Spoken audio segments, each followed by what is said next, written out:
Hello students and जय हिंद। Welcome you all to Magnet Brains, एक ऐसा प्लेटफॉर्म जहां क्लास 1 से लेकर क्लास 12 तक एंड बियॉन्ड सारा क्वालिटी एजुकेशनल कंटेंट आप लोगों तक एक्सक्लूसिवली फ्री ऑफ कॉस्ट लेकर आया जाता है। मतलब ये कि यहाँ कभी ऐसा नहीं होता कि आपको किसी सब्जेक्ट के 1 या 2 चैप्टर एक्सेस करने के लिए मिले और उसके बाद आपसे ये बोला जाए कि भाई बचा हुआ कंटेंट अगर आपने देखना है तो या तो उसके लिए आपको किसी तरीके की कोई फीस देना पड़ेगी या कोई पेड सब्सक्रिप्शन लेना पड़ेगा। ऐसा मैग्नेट ब्रेन्स पर नहीं होता। मैग्नेट ब्रेन्स प्रतिबद्ध है आप लोगों तक सारा quality educational content exclusively free of cost लेकर आने के लिए, जिसकी मदद से ना सिर्फ आप लोग अपने एग्जामिनेशन में अच्छे से अच्छा परफॉर्म कर सकें, बट साथ ही साथ आप लोग अपने करियर्स में अच्छे से अच्छा परफॉर्म कर सकें, अच्छे अच्छे पदों पर पहुंचे इस नॉलेज की मदद से, और देश की तरक्की और उन्नति में आप लोग भी अपना एक योगदान दें, आपका भी अपना एक कॉन्ट्रीब्यूशन हो। यही मैग्नेट ब्रेन्स का ध्येय है और इसी को ध्यान में रखकर हम लोग आगे बढ़ रहे हैं। और इसी नोट पे हम अपने आज के सेशन की शुरुआत करेंगे। तो आज का जो हमारा सेशन है इसमें हम लोग अपनी क्लास 12 की हिस्ट्री की तीसरी किताब themes in Indian history part 3 उसके लास्ट चैप्टर जिसका नाम है फ्रेमिंग द कॉन्स्टिट्यूशन, या फिर यूं बोलूंगी थीम नंबर 15, इसके एनसीईआरटी सॉल्यूशंस को डिस्कस करेंगे। ये पूरा चैप्टर हम लोगों ने डिटेल में पढ़कर खत्म कर दिया है। इसके सारे के सारे डिटेल्ड एक्सप्लेनेशन वीडियोस आपके डले हुए हैं and I am pretty sure आप लोग उनको देख रहे होंगे। जो नहीं देख रहे हैं भाई उनसे मेरी एक गुजारिश है, जाकर देखें, बहुत डिटेल में अच्छे से समझाया गया है, सारे टॉपिक्स क्लियर हो जाएंगे और देखने के बाद में इनको एनसीईआरटी पढ़ने की जरूरत नहीं पड़ेगी। तो आप इनका फायदा उठाएं, इनको देखें, इसकी मदद से चैप्टर के कंसेप्ट पूरे क्लियर कर लें। डिटेल्ड एक्सप्लेनेशन वीडियोस के बाद में इसका एक वन शॉट रिवीजन वीडियो भी अपन लोगों ने अपलोड कर दिया है, वो भी आपने आई एम प्रीटी श्योर देखा होगा। इसके बाद इस पर्टिकुलर चैप्टर में एमसीक्यूज कैसे बन सकते हैं वो भी आप लोगों ने देख लिए होंगे।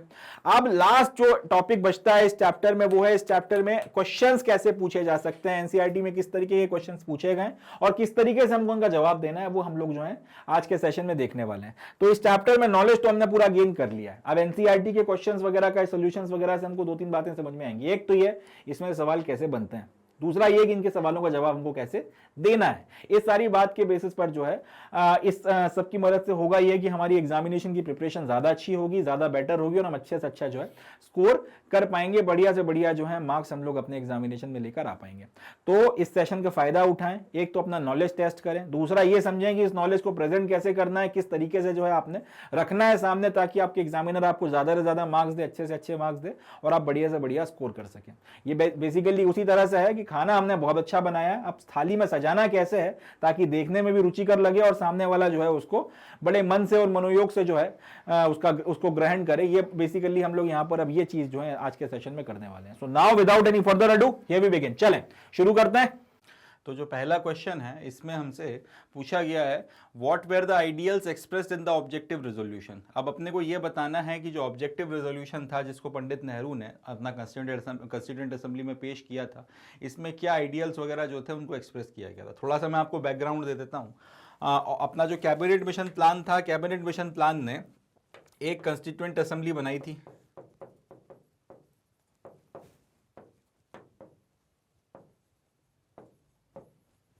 इस कॉन्स्टिट्यूएंट असेंबली में पंडित नेहरू ने ये ऑब्जेक्टिव रेजोल्यूशन पेश किया था।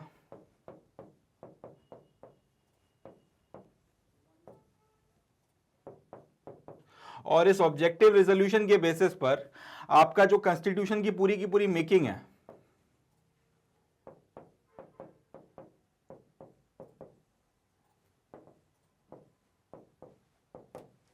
ये पूरी की पूरी कॉन्स्टिट्यूशन मेकिंग जो है उसके ऊपर जो इन्फ्लुएंस हुआ था इस ऑब्जेक्टिव रेजोल्यूशन का हुआ था। ऑब्जेक्टिव रेजोल्यूशन में जो बातें लिखी गई थी उनको ध्यान में रखकर संविधान को बनाया गया था, उनको ध्यान में रखकर संविधान जो है उसको फ्रेस किया गया था, उसको ध्यान में रखकर जो है संविधान को फ्रेम किया गया था। तो ये जो है ऑब्जेक्टिव रेजोल्यूशन का थोड़ा सा बैकग्राउंड है। और आज की तारीख में ऑब्जेक्टिव रेजोल्यूशन का मॉडिफाइड फॉर्म जो है हिंदुस्तान का जो प्रियम्बल है, जो प्रस्तावना हम लोग बोलते हैं कॉन्स्टिट्यूशन की, उस फॉर्म में जो है कॉन्स्टिट्यूशन में मौजूद है। तो क्वेश्चन में ये पूछा गया है कि what were the ideals expressed in the objective resolution.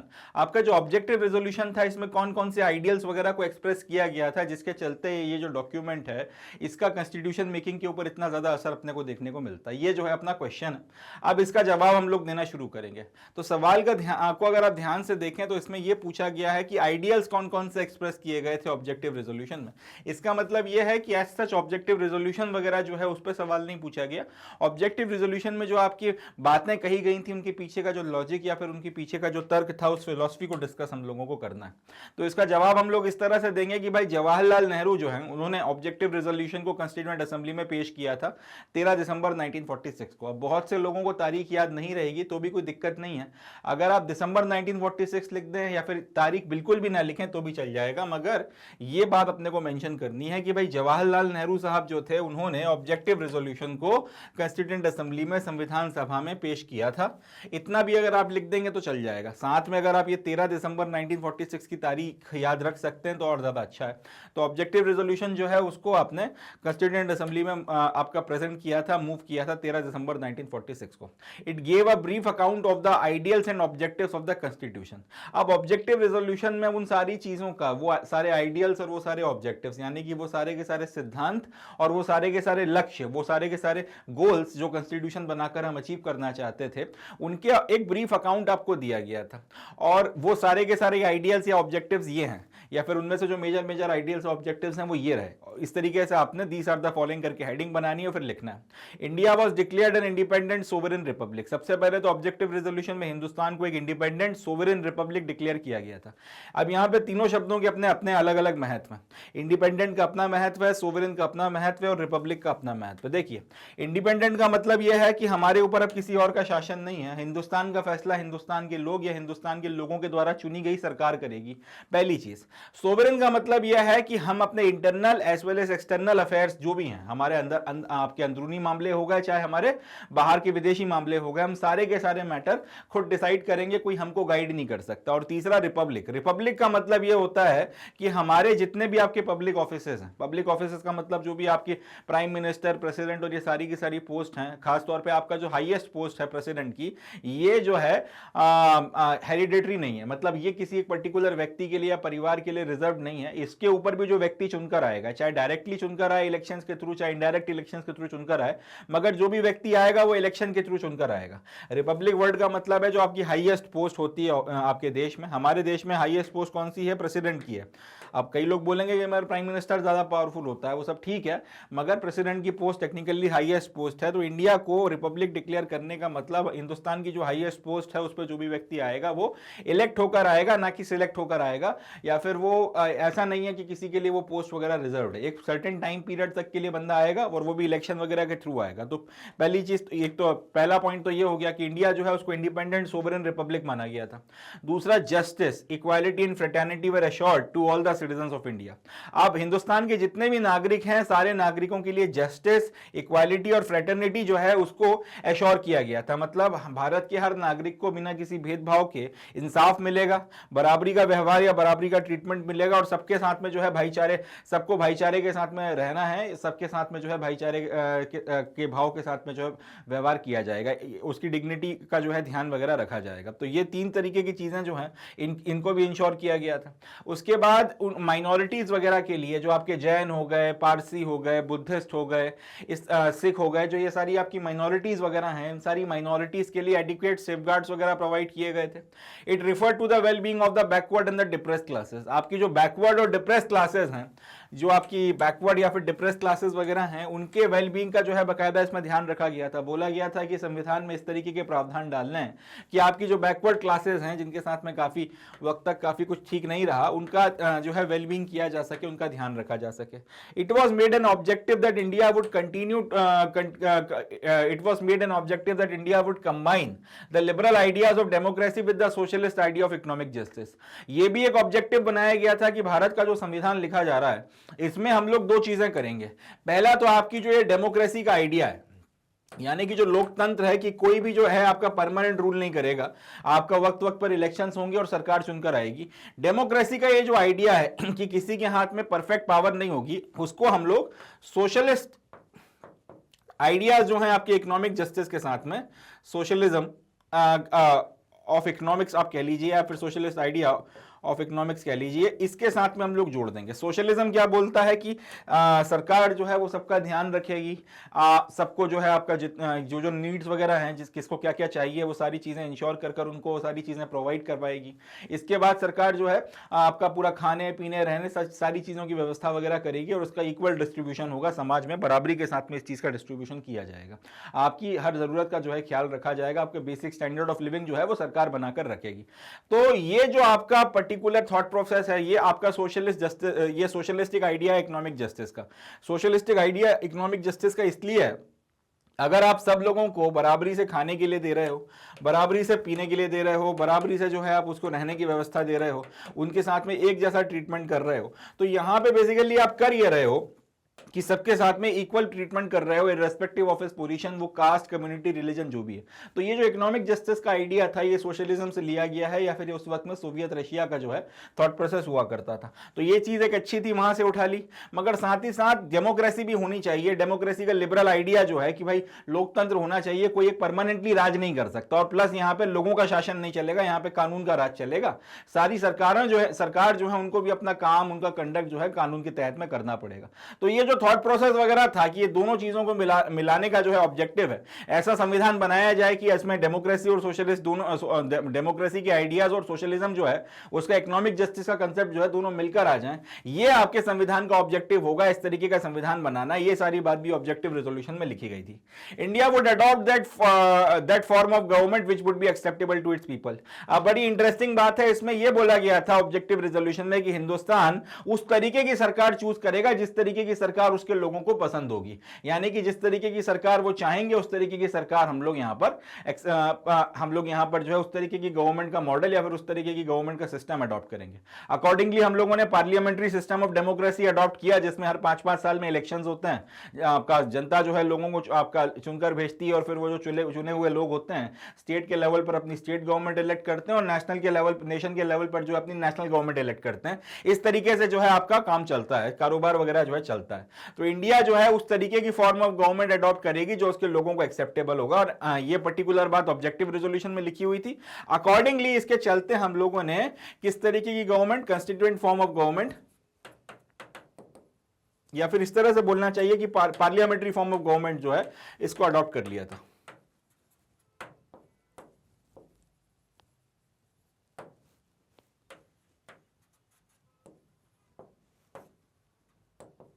ये जो पार्लियामेंट्री फॉर्म ऑफ गवर्नमेंट है इसको हम लोगों ने अडॉप्ट कर लिया था। इसके बाद no imposition from the British would be acceptable by the people of India. Bharat के लोगों के द्वारा, अंग्रेजों के द्वारा किसी भी चीज का कोई इंपोजिशन अब हम लोग एक्सेप्ट नहीं करेंगे। ये तो खैर ऑब्वियस ही बात थी, जब एक बार हम आजाद हो गए तो फिर अंग्रेज अब अगर हमसे कुछ करवाना चाहें तो ये अब हो नहीं सकता। इसके बाद में India would work for piece and human welfare. Hindustan जो है वो पीस एंड ह्यूमन वेलफेयर के लिए काम करेगा। ये सारे जो है आपके ऑब्जेक्टिव रेजोल्यूशन में आइडिया वगैरह दिए गए थे। इन सारी बातों को ध्यान में रखते हुए अल्टीमेटली आपका कॉन्स्टिट्यूशन जो है तैयार किया गया, और उसमें फिर ये सारे आइडियाज वगैरह को अलग अलग फॉर्म में डाला गया। इस तरीके से जो है ये सवाल का जवाब बनकर अपना तैयार होता है। अब यहां पर क्या क्या बातें हाईलाइट करनी है, तो भैया पहला पॉइंट अगर हाईलाइट कर दो कि ये जवाहरलाल नेहरू जो है उन्होंने आपको ऑब्जेक्टिव रेजोल्यूशन कॉन्स्टिट्यूएंट असेंबली में पेश किया था। तारीख अगर याद रख सकते हो तो और ज्यादा अच्छी बात है, पूरा का पूरा मगर इसको अपने को हाईलाइट करना है। इसके बाद ये वाला पॉइंट कि ये इसमें जो है आपका ब्रीफ अकाउंट आपको आइडियल्स एंड ऑब्जेक्टिव्स का देखने को मिलता है, जिसके बेसिस पर संविधान को लिखा जाना था। और उसके बाद में जो सारे के सारे पॉइंट हैं इनमें कीवर्ड जो हैं आप उनको हाईलाइट कर सकते हैं। इंडिपेंडेंट हो गया, सोवरेन हो गया, रिपब्लिक हो गया, इसको आप हाईलाइट कर सकते हैं। यहाँ पे जस्टिस, इक्वालिटी और फ्रेटर्निटी को हाईलाइट किया जा सकता है। उसके बाद में यहां पर अगर आप आएंगे तो ये वाला जो पॉइंट है कि India would combine liberal ideas of democracy with the socialistic idea of economic justice, इसको जो है हाईलाइट किया जा सकता है। एंड इसके बाद में ये आपका पीस एंड ह्यूमन वेलफेयर, इसको जो है हाईलाइट किया जा सकता है। इस तरीके से अगर आप करेंगे तो एक अच्छा जवाब जो है बनकर तैयार हो जाएगा। चलें अगला क्वेश्चन देखते हैं, क्वेश्चन नंबर 2। इसमें पूछा गया है how was the term minority defined by different groups. अब हमको ये पूछा गया है कि ये जो आपका माइनॉरिटी शब्द है या जो माइनॉरिटी टर्म है, इसको आखिर अलग अलग जो ग्रुप थे कंस्टिट्यूएंट असेंबली में उन्होंने डिफाइन कैसे किया। यहां पर आपने सिर्फ इतना लिखकर छोड़ दिया है कि how was the term minority defined by different groups, मगर ये डिफरेंट ग्रुप से कहां के ग्रुप्स की बात हो रही है, तो इसको भी अपने को याद रखना है। कंस्टिट्यूएंट असेंबली में जो अलग अलग पार्टीज के अपने अलग अलग समूह, अलग अलग ग्रुप या फिर अलग अलग गुट बने हुए थे, उनकी बात हो रही है। इसके अलावा कंस्टिट्यूएंट असेंबली में आने के बाद एक सर्टेन तरीके की विचारधारा की तरफ झुकाव रखने वाले लोगों के अपने खुद के ग्रुप बन गए थे, उनकी भी बातचीत हो रही है। तो यहां पर अब यह पूछा जा रहा है कि कंस्टिट्यूएंट असेंबली में ये जो अलग अलग आपके ग्रुप बने हुए थे, ये जो अलग अलग आपकी ग्रुपिंग हुई थी, इन लोगों में ये लोग अपने अलग अलग पॉइंट ऑफ व्यू से, अपनी विचारधाराओं के बेसिस पर, अपनी पार्टीज के थॉट प्रोसेस के बेसिस पर, अपनी खुद की सोच के बेसिस पर आखिर ये जो शब्द है माइनॉरिटी या फिर अल्पसंख्यक, इसको कैसे डिफाइन करते थे। तो इसका जवाब हम लोग इस तरह से देंगे कि भाई the term minority was defined by different groups in following ways, या फिर in different ways they are as follows. इस तरह से हमने हेडिंग बनाई। अब पॉइंट लिखेंगे। N G Ranga, a socialist who had been a leader of peasant movement, stated that the term minorities be interpreted in economic terms. N G Ranga साहब एक व्यक्ति हुआ करते थे जो एक सोशलिस्ट थे, समाजवाद से इनका ताल्लुकात थे। इन्होंने ये बोला, और ये काफी लंबे वक्त तक जो है भारत में किसान मूवमेंट जो रहा है, किसानों की जो बेहतरी के लिए काम करने वाले आपके मूवमेंट्स वगैरह थे, उसके लीडर भी रहे।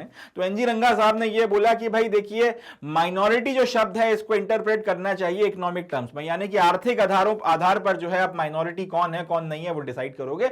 मजहबी आधार पर, धार्मिक आधार पर, रिलीजियस बेसिस पर जो है आप इसको, अकीदे के बेसिस पर जो है आप इसको डिसाइड नहीं करोगे। He emphasized that the real minorities were the poor and the downtrodden, that is the masses of the country. उनका कहना यह था कि इस देश की असली माइनॉरिटी तो जो है वो आपके गरीब हैं, और जो दबे कुचले लोग हैं, जो एकदम शोषित वर्ग है, वो आपके इस देश की असली माइनॉरिटी है। धर्म के आधार पर इस चीज को नहीं देखना चाहिए। और अगर इस हिसाब से देखा जाए तो इस देश की जो मेजॉरिटी जनसंख्या है, जो मासेस हैं, वो आपकी माइनॉरिटी कहलाना चाहिए, ना कि रिलीजियस बेसिस पर आपको किसी को माइनॉरिटी या मेजॉरिटी कहना चाहिए।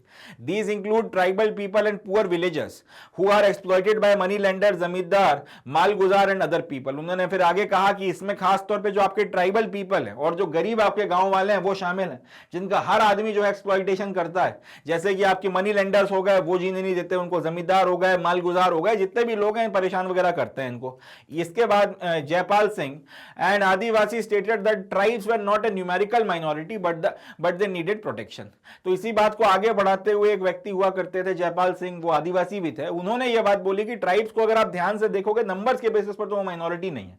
अगर आप माइनॉरिटी को नंबर के बेसिस पर डिसाइड करना चाहते हो तो ट्राइब्स फिर नंबर्स के बेसिस पर माइनॉरिटी नहीं है, मगर जिस तरीके से बैकवर्डनेस है उसके बेसिस पर हम लोग ये कह सकते हैं कि प्रोटेक्शन की जरूरत तो है। They have been disgracefully treated and neglected for the last 6000 years. ये बात भी उठी कि बहुत लंबे वक्त तक जो है आपकी यहाँ पे जो डिप्रेस क्लासेस रही हैं, या फिर आपके जो आदिवासी रहे हैं और बाकी सारे जो आपके लोग हैं जिनको शेड्यूल कास्ट या शेड्यूल ट्राइब में रखा जाता है, उनके साथ में 5-1 हजार साल से काफी ज्यादा, 5-6 हजार साल का जो इतिहास है हिंदुस्तान का, उसमें काफी गलत तरीके से ट्रीटमेंट हो रहा है। पहले ही दिन से हो रहा हो ऐसा भी नहीं है, मगर बाद में जब अनटचेबिलिटी की प्रैक्टिस और कास्ट ग्रुपिंग बनी और किसी को लोअर कास्ट किसी को अपर कास्ट में डिवाइड किया गया, उसके बाद से ये बात सही है कि ट्रीटमेंट जो है वो गलत रहा है, उनका काफी बड़े लेवल पर नेग्लेक्ट हुआ है। They have been perceived as primitive and backward. उनको काफी हद तक जो है ऐसा माना गया है कि ये पाषाण युग में रहते हैं, ये काफी ज्यादा जो है पिछड़े हुए हैं, और काफी इसके अलावा एक्सप्लॉइटेशन वगैरह काफी ज्यादा हुआ। तो कुल मिलाकर एक माइनॉरिटीज के पॉइंट ऑफ व्यू को इकोनॉमिक पॉइंट ऑफ व्यू से इंटरप्रेट करने की बात की गई। ये बोला गया कि भाई इन लोगों को आपका जो ये इकोनॉमिक टर्म्स में देखो, जो पुअर हैं और आपके जो दबे कुचले शोषित वर्ग हैं, इनको माइनॉरिटी माना जाए। आदिवासियों के फेवर में जो है बातें उठी और अलग अलग अपने तर्क दिए गए। Dakshayani Velayudhan from Madras refused to believe that 70 million Harijans were to be considered as a minority but their social disability should be removed. अब यहां पे फिर एक और तर्क ये दिया गया, दक्षिण से एक आपके जो है एक सदस्य थे, इन्होंने बोला कि भाई देखिए 70 मिलियन या 7 करोड़ के आसपास जो है आपके हरिजन्स को माइनॉरिटी तो नहीं माना जा सकता, मगर हाँ इस बात में इनकार नहीं है कि सोशल डिसेबिलिटीज उनके ऊपर बहुत ज्यादा लगी हुई हैं और उनको रिमूव करने की जरूरत है, और उसके लिए प्रावधान बनने चाहिए, उसके लिए जो है आपको काम करना पड़ेगा। तो एक ये बात जो है ये बोली गई। इसके बाद में जे नागप्पा थे मद्रास से, उन्होंने ये बोला कि न्यूमेरिकली जो है डिप्रेस क्लासेस, इनको माइनॉरिटी नहीं माना जा सकता। इन्होंने भी उसी बात को आगे बढ़ाया जो यहां पे ये कह रही थी कि नंबर के बेसिस पर अगर आप खेलोगे तो फिर आप आपका डिप्रेस क्लासेस को माइनॉरिटी नहीं मान सकते। फिर इन्होंने भी मगर वही बात बोली कि भाई देखिए मगर प्रोटेक्शन देना पड़ेगा, 20 से 25% के करीब ये पॉपुलेशन का पार्ट बनते हैं, तो इनको माइनॉरिटी नहीं बोला जा सकता। मगर हाँ सिस्टमैटिक मार्जिनलाइजेशन जो है इस कम्युनिटी का हुआ है, काफी बड़े लेवल पर जो है इनको जो है इस तरीके से जो है परेशान किया गया है, या जो भी है कुल मिलाकर समाज में इनकी स्थिति ठीक नहीं रही, तो इनके लिए जो है आपको इनके लिए आपको प्रोटेक्शन वगैरह देना पड़ेगा। तो ये कुछ तर्क वगैरह है जो माइनॉरिटी के लिए निकल कर आए थे। माइनॉरिटी, यहां से हमको एक बात और समझ में आती है कि कहीं ना कहीं आपके जो कंस्टिट्यूएंट असेंबली थी उसमें माइनॉरिटीज वगैरह में जो भी लोग हुआ करते थे, कौन को माइनॉरिटी में होना चाहिए, कौन माइनॉरिटी आपका बनता है, या कौन किसको आप माइनॉरिटी की कैटेगरी में काउंट करोगे, ये सारी की सारी चीजों के लिए आपका रिलीजन जो है एकमात्र सोल फैक्टर रहेगा। इस तरीके का थॉट प्रोसेस कम से कम कंस्टिट्यूएंट असेंबली में लोगों के बीच में आपको देखने के लिए नहीं मिलता। अब यहां पर आपको अगर डिफाइन कर, अब यहां पर इस तरीके से आपका जवाब तो आपने बना दिया। अब क्या आपको जो इंपॉर्टेंट पॉइंट्स या फैक्ट्स आपने हाईलाइट करने हैं, एक तो एनजी रंगा साहब का नाम और वो क्या थे, एक सोशलिस्ट, ये कर दें, और minorities be interpret in economic terms, इसको हाईलाइट कर दीजिए। इसके बाद में जयपाल सिंह जो है, इनका नाम आप हाईलाइट कर दीजिए।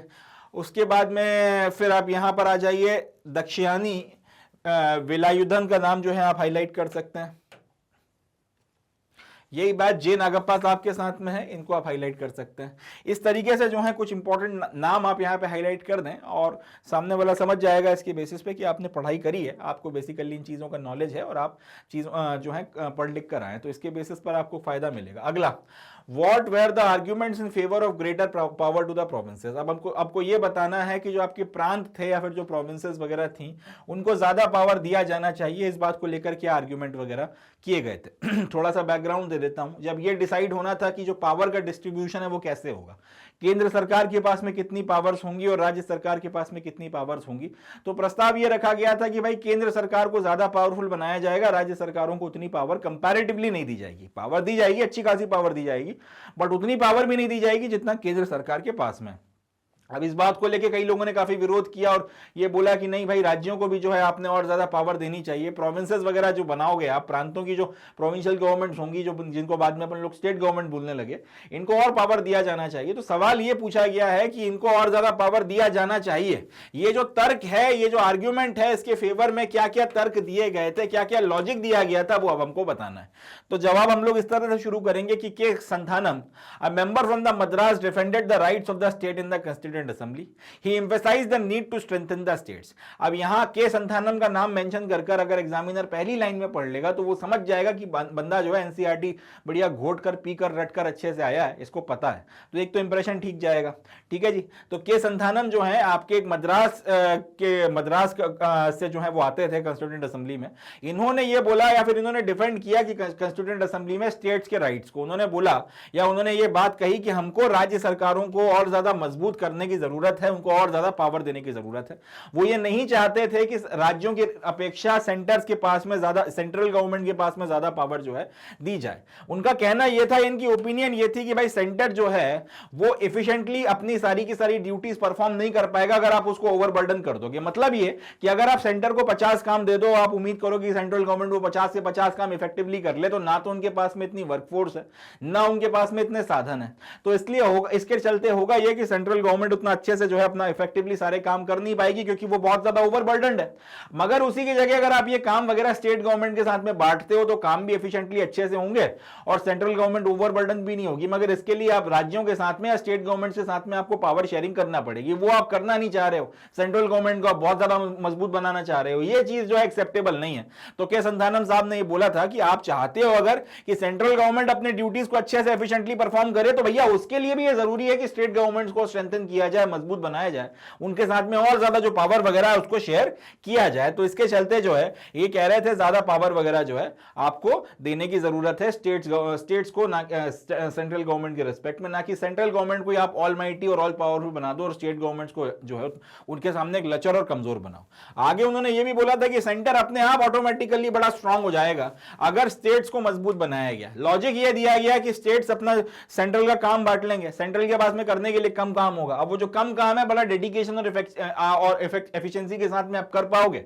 नतीजा ये होगा कि परफेक्शन निकल कर आएगा, अच्छे से अच्छा जो है काम वगैरह जो है उत्कृष्ट जो है काम निकल कर आएगा और बढ़िया से बढ़िया जो है आप रिजल्ट वगैरह उसमें लेकर आओगे और इससे देश का ज्यादा भला होगा। तो ये जो एक आर्ग्यूमेंट है कि सेंट्रल गवर्नमेंट से काम थोड़ा कम करवाया जाए मगर अच्छा और एफिशिएंट करवाया जाए, बाकी जो एक्स्ट्रा या फिर ओवरबर्डन करने वाला काम है वो स्टेट्स को दे दिया जाए और स्टेट्स उसको हैंडल कर लेंगे ताकि सेंट्रल गवर्नमेंट जो है वो स्ट्रांग बनकर या निकल कर आए। ये पर्टिकुलर पर्टिकुलर आर्ग्यूमेंट वगैरह जो है इसको भी काफी ज्यादा उछाला गया था। इसके बाद में ही advocated that the centre should be given less power and state should be given more power. इसके बेसिस पे उन्होंने बोला कि इंपॉर्टेंट डिपार्टमेंट सेंटर को दे दो, कोई डाउट की बात नहीं है, मगर पावर सेंटर के पास में कम होना चाहिए, स्टेट को जो है आपने ज्यादा पावर देना है। Propose allocation of power between the centre and the state was also a matter of concern for के संथानम। तो इन सारे आर्ग्यूमेंट्स को देखकर उन्होंने ये बोला कि इन सारी चीजों के चलते मेरा मानना है कि सेंट्रल गवर्नमेंट और स्टेट गवर्नमेंट के बीच में पावर्स के डिस्ट्रीब्यूशन को लेकर जो प्रपोजल आया है ये कंसर्निंग मैटर, इस पे और ज्यादा बात होनी चाहिए। He felt that the distribution of power would cripple the states. अगर आप इसी तरीके से सेंट्रल को और ज्यादा पावर देते चले गए, स्टेट्स के हाथ में पावर नहीं आई, तो कहीं ना कहीं ये राज्यों को अपंग या फिर अपाहिज बनाने वाली बात है, वो कुछ कर ही नहीं पाएंगे उस लेवल तक जिस लेवल तक वो करना चाहते हैं। अगर उनको लेट से कोई वेलफेयर स्कीम लेकर आनी है और आपने उनके हाथ से फाइनेंशियल रिसोर्सेज छीन लिए, तो पैसा लेने के लिए आपको स्टेट गवर्नमेंट्स को सेंटर के पास जाना पड़ेगा। अब सेंटर की मर्जी है कि वो पैसा दे रहा है कि नहीं दे रहा। अब सेंटर के पास में भी पैसा कितना है कितना नहीं है उसके बेसिस पर डिसाइड होगा। इसकी जगह अगर पैसा वगैरह या फिर ज्यादा कर वगैरह लगाने की पावर आपने स्टेट गवर्नमेंट्स को दे दी, तो उसके बेसिस पर उनको समझ में आ जाएगा कि उनके पास में कितना पैसा है कितना पैसा नहीं है, कितना आ रहा है कितना नहीं आ रहा। अकॉर्डिंगली वो डिसाइड करेंगे कि उनको अपने राज्य के लोगों को क्या फैसिलिटीज देनी है क्या नहीं देनी। इसी तरीके से सेंट्रल गवर्नमेंट के पास में अगर करने के लिए 10 काम है, डिफेंस है, एक्सटर्नल अफेयर्स है, आपका शिपिंग वगैरह हो गई, माइंस हो गई, इलेक्ट्रिसिटी हो गई, वो 10 काम के अलावा 11वां काम नहीं कर रहा है। बाकी जो आपके बचे हुए काम है आपने वो सारे के सारे स्टेट्स को दे दिए। तो फिर ये 10-11 काम जो है, ये सारे के सारे 10-11 काम एफिशिएंटली सेंट्रल गवर्नमेंट कर पाएगी, उनकी वर्क फोर्स को डेडिकेट तरीके से लगा पाएगी। तो आपका जो एफिशिएंसी है, आपकी सेंट्रल गवर्नमेंट की एफिशिएंसी बढ़ जाएगी और स्टेट गवर्नमेंट के ऊपर भी जो है रिस्पांसिबिलिटी बढ़ेगी, तो उनको भी जो है काम करना पड़ेगा। इसी तरीके से आपका ये सारा का सारा जो व्यवस्था वगैरह की जाएगी, इसके चलते अल्टीमेटली एक ज्यादा स्ट्रॉन्ग सेंट्रल गवर्नमेंट निकल कर आएगी जो ज्यादा एफिशिएंट है, ज्यादा इफेक्टिव है, बजाय इसके कि आपने उसे पावर सारे दे दिए बट वो काम सारे नहीं कर पा रही है, वो एक लचर जो है व्यवस्था आपकी निकल कर आ रही है। उस तरीके का जो कंडीशन है, उस तरीके की सर्कमस्टांसेस वगैरह डेवलप नहीं होंगी। तो ये सारी चीजों के चलते ये आर्ग्यूमेंट्स वगैरह जो है पावर ज्यादा प्रोविंसेस को दिए जाए, स्टेट गवर्नमेंट्स को ज्यादा मजबूत बनाया जाए, इसके फेवर में दिए गए थे, ना कि सेंट्रल गवर्नमेंट को। चले अगला क्वेश्चन देखते हैं। तो अगला जो क्वेश्चन है, क्वेश्चन नंबर 4, इसमें पूछा गया है, why did Mahatma Gandhi think Hindustani should be the national language. Mahatma Gandhi आखिर ऐसा क्यों सोचते थे कि हिंदुस्तानी भाषा जो है इसको नेशनल लैंग्वेज बनाया जाना चाहिए। आप जिन बच्चों ने चैप्टर पढ़ा है उनको पता है कि हिंदुस्तानी और हिंदी एक जैसी भाषा नहीं थी, थोड़ा सा फर्क था। जिनको नहीं पता, जो डायरेक्टली ये वीडियो देख रहे हैं, उनके लिए बता रहा हूँ कि महात्मा गांधी का मानना यह था कि आप हिंदुस्तानी भाषा को जो है नेशनल लैंग्वेज बनाइए। हिंदुस्तानी भाषा बेसिकली हिंदी या फिर हिंदी भी कह सकते हैं, हिंदी प्लस उर्दू का एक ब्लेंड हुआ करती थी। पूरी तरीके से ना तो उस तरीके की हिंदी थी जैसी हम आज बोलते हैं, ना उस तरीके की उर्दू थी जिस तरीके की उर्दू आज बोली जाती है। हिंदी और उर्दू का पूरा आप कह सकते हैं कॉम्बिनेशन खड़ी बोली में इस तरीके से हुआ था कि वो एक नई लैंग्वेज के तौर पर ही निकल कर आई थी, जो नॉर्थ के इलाकों में मेजॉरिटी में बोली जाती थी और बाकी जगहों पर काफ़ी हद तक समझ ली जाती थी। तो इसको जो है हिंदुस्तानी भाषा बोला जाता था। अब ये ना पूरी तरीके से आज की हिंदी की तरह थी और ना पूरी तरीके से उर्दू की तरह थी, बट उनके ब्लेंड के रूप में निकल कर आई थी। ये उसी तरीके से है कि अगर आप दूध ले लीजिए और दूध में आप जो है थोड़ी सी चाय डाल दीजिए, तो चाय एक अलग चीज निकल कर आती है। अब उस चाय मगर वो अगर आप उनको अलग अलग देखेंगे तो चाय ऑल टुगेदर एक अलग चीज है, दूध एक ऑल टुगेदर अलग चीज है। या फिर एक नॉर्मल अगर आप दूध लेते हैं और उसमें आप बोर्नवीटा डाल देते हैं, तो वो बोर्नवीटा के दूध का फ्लेवर अलग हो जाएगा और जो सिंपल आपका दूध था उसका फ्लेवर अलग हो जाएगा। या फिर अगर किसी दूसरे तरीके का फ्लेवर्ड मिल्क अगर आप लेते हैं, उससे आप पीते हैं, तो उसका फ्लेवर अलग हो जाएगा। और अगर आप ये बोर्नवीटा या चॉकलेट वगैरह डाल के अगर आप पीते हैं तो उसका फ्लेवर जो है अलग हो जाएगा। कहने का सेंस सिर्फ इतना बनता है, कहने का पॉइंट सिर्फ इतना सा बनता है, लॉजिक सिर्फ इतना सा बनता है कि हिंदुस्तानी और हिंदी एग्जैक्टली एक जैसे नहीं थे, काफी हद तक एक जैसे थे, मगर फिर भी आप ये नहीं बोल सकते कि हिंदी आज की जो है वो हिंदुस्तानी भाषा थी या हिंदुस्तानी जो थी वो आज की हिंदी थी। इस बात को ध्यान रखिएगा। और ये जो हिंदुस्तानी भाषा थी, इसी को महात्मा गांधी नेशनल लैंग्वेज बनाना चाहते थे। उन्होंने कभी ये नहीं बोला था कि आप हिंदी को जो है नेशनल लैंग्वेज बनाइएगा। मैं अभी ये भी बताऊंगा कि हिंदुस्तानी और हिंदी में फ़र्क कैसे आ गया, मगर फिलहाल इतना याद रखिएगा कि हिंदुस्तानी भाषा थोड़ी सी अलग है और महात्मा गांधी उसको नेशनल लैंग्वेज बनाना चाहते थे। सवाल यह है कि क्यों बनाना चाहते थे, तो इसका जवाब हम लोग देंगे, इसका जवाब हम लोग लिखेंगे। जवाब ये बनेगा कि भाई महात्मा गांधी का मानना यह था कि हिंदुस्तानी को नेशनल लैंग्वेज होना चाहिए। वजह यह है कि ये हिंदी और उर्दू का ब्लेंड थी, हिंदी और उर्दू जो है दो आपकी प्रमुख भाषाएं जो मिडिवल टाइम पीरियड में डेवलप हुई। हिंदी को उस वक्त में हिंदी भी बोला जाता था, और उर्दू जो डेवलप हुई थी, आपका जो बाहर से इन्वेडर्स आए थे उनकी जो भाषा थी उसमें यहाँ के शब्द वगैरह मिलकर एक नई लैंग्वेज बन गई, फारसी और तुर्की और सारी मिला मिलू के, तो इसको उर्दू बोला गया था। तो हिंदी और उर्दू का कॉम्बिनेशन जो था उसके तौर पर ये हिंदुस्तानी भाषा निकल कर आई थी। और कम से कम नॉर्थ की बात की जाए या फिर ओवरऑल देखा जाए तो इंडिया के लोगों के लार्ज सेक्शन में ये भाषा पॉपुलर थी, ये भाषा बोली जाती थी। आज भी जो पूरा नॉर्थ का इलाका है वहां पर ये भाषा हिंदी के फॉर्म में जो है कहीं ना कहीं बोली जा रही है, प्रैक्टिस की जा रही है। ओवर द ईयर्स, अब कई सालों तक हुआ ये कि इस भाषा ने दूसरी भी भाषाओं के जो है शब्दों को अपने में इनकॉर्पोरेट कर लिया। तो आज की तारीख में जो आपकी ये जो हिंदुस्तानी भाषा है इसमें आपको तमिल और तेलुगु के भी शब्द देखने को मिलते थे, मलयालम के भी कुछ शब्द देखने को मिल जाते थे, अरबी फारसी के भी शब्द थे, संस्कृत के भी शब्द थे। तो कहीं ना कहीं ये काफी सारी भाषाओं के कॉम्बिनेशन के तौर पर निकल कर आई थी, या फिर हिंदी और उर्दू के एक ऐसे कॉम्बिनेशन के तौर पर जिसमें दूसरी भाषाओं के बहुत से शब्दों को शामिल किया गया था, ये भाषा निकल कर आ रही थी। It was understood by the people from various regions. तो जैसा कि मैंने कहा कि नॉर्थ के एक बड़े इलाके में इस भाषा को बोला जाता था, मगर समझा उससे भी ज्यादा बड़े इलाके में जाता था। गुजरात हो गया, वहां पे गुजराती बोली जा रही है, बंगाल हो गया, वहां बंगाली बोली जा रही है, असम में असमिया बोली जा रही है। तो इन इलाकों में जनरली भाषा इतनी बोली नहीं जा रही है, मगर समझ में आ जाती थी। अब जैसे पंजाबी की बात कर लेते हैं, मैं पंजाबी बोल नहीं सकता मगर मुझे पंजाबी मोर और लेस समझ में आ जाती है। लगभग उसी तरीके की कहानी थी कि आपको काफी हद तक जो है कोई भाषा समझ में आ जा रही है। ये नहीं है कि वहां पे बोली जाती हो। महाराष्ट्र में अगर आप जाओगे तो वहां पे भी जनरली जो भाषा बोली जाती है वो मराठी है, बट काफी हद तक अगर आप हिंदी में बात करें, अगर कोई मराठी भाषी नहीं है और वहां पे जाता है अगर वो बोले तो मोर और लेस लोग समझ लेते हैं काफी हद तक। इसी तरह से मराठी भाषा भी बहुत जो है काफी हद तक समझ में आ जाती है, बहुत ज्यादा नहीं आए मगर एक हिंदी स्पीकिंग को काफी हद तक वो भाषा समझ में आ जाएगी। तो पॉइंट ये है कहने का कि कई बार आपकी भाषाएं आपस में इतना ज्यादा जो है मिली जुली होती है कि आपको कुछ हद तक समझ में आ जाती है। पूरी समझ में आ जाए ऐसा भी नहीं है, मगर आप भाव समझ जाते हो, मोर और लेस आपको समझ में वो भाषा आ जाती है। तो वही बात यहां पर हिंदुस्तानी के लिए थी कि हिंदुस्तानी बोली जितने इलाके में जाती थी, समझी उससे भी ज्यादा बड़े क्षेत्र में जाती थी। अब क्योंकि बड़े वेरियस रीजन जहां पे बोली नहीं जा रही है वहां पे भी लोग काफी हद तक समझ जाते थे। तो इन सारी बातों को ध्यान में रखकर महात्मा गांधी को यह लगा कि हिंदुस्तान एक ऐसा देश है जो मल्टी कल्चरल और मल्टी लैंग्वेज है, कई सारी भाषाएं और कई सारे आपके जो रस्म और रिवाज हैं। इतने बहुभाषी देश में, इतनी ज्यादा भाषाएं बोलने वाले देश में कोई एक लैंग्वेज तो चाहिए जो आपका कम्युनिकेशन का माध्यम बने। हालांकि इंग्लिश लैंग्वेज तब तक कम्युनिकेशन के माध्यम के तौर पे काम कर रही थी, बट गांधी जी का मानना यह था कि ये गुलामी की निशानी है, दास्ता की निशानी है, और इसलिए इंग्लिश लैंग्वेज से हमको पार जाना होगा। इंग्लिश लैंग्वेज को छोड़कर अपनी किसी भाषा को जो है आपका हमको जो है एक लिंक लैंग्वेज या फिर एक कम्युनिकेशन के लिए जो अलग अलग क्षेत्रों के लोग हैं उनके बीच में कम्युनिकेशन के लिए एक आइडियल लैंग्वेज बनाना पड़ेगा। तो ये जो थॉट प्रोसेस था, अब इसी के साथ में उनको दिखा कि अगर हमने हिंदुस्तानी भाषा का इस्तेमाल किया तो आपकी सबसे लार्जेस्ट मेजॉरिटी और सेकंड लार्जेस्ट मेजॉरिटी जो है हिंदूज एंड मुस्लिम्स की, इनको काफी हद तक जो है cutting across north and south आपका कंबाइन किया जा सकता है। एक तो आपका largest and second largest majority जो है उसे यूनिफाई किया जा सकता है, नॉर्थ और साउथ के लोग भी जो है कहीं ना कहीं एक दूसरे के ज्यादा करीब आ सकते हैं। तो इसलिए इस भाषा का इस्तेमाल करना ज्यादा ठीक रहेगा। He also stated to confine oneself to Hindi और Urdu would be a crime against intelligence and the spirit of patriotism. ये भी बात इन्होंने कही कि आप हिंदुस्तानी को छोड़कर सिर्फ अपने आप को आप हिंदी या उर्दू तक अगर अपने आप को कन्फाइन रखोगे तो ये भी एक तरीके का पाप आप कर रहे हो राष्ट्रवाद के खिलाफ। ये जो पेट्रियोटिज्म की फीलिंग है और ये जो जनरल इंटेलिजेंस की फीलिंग है, इसके खिलाफ कहीं ना कहीं अब आप जा रहे हो। तो इस तरीके से जो है जवाब आपका बनकर तैयार होता है। इस पर्टिकुलर जवाब में आप क्या क्या पॉइंट्स वगैरह आपको हाईलाइट करने हैं, तो ये वाला पॉइंट आप हाईलाइट कर सकते हैं।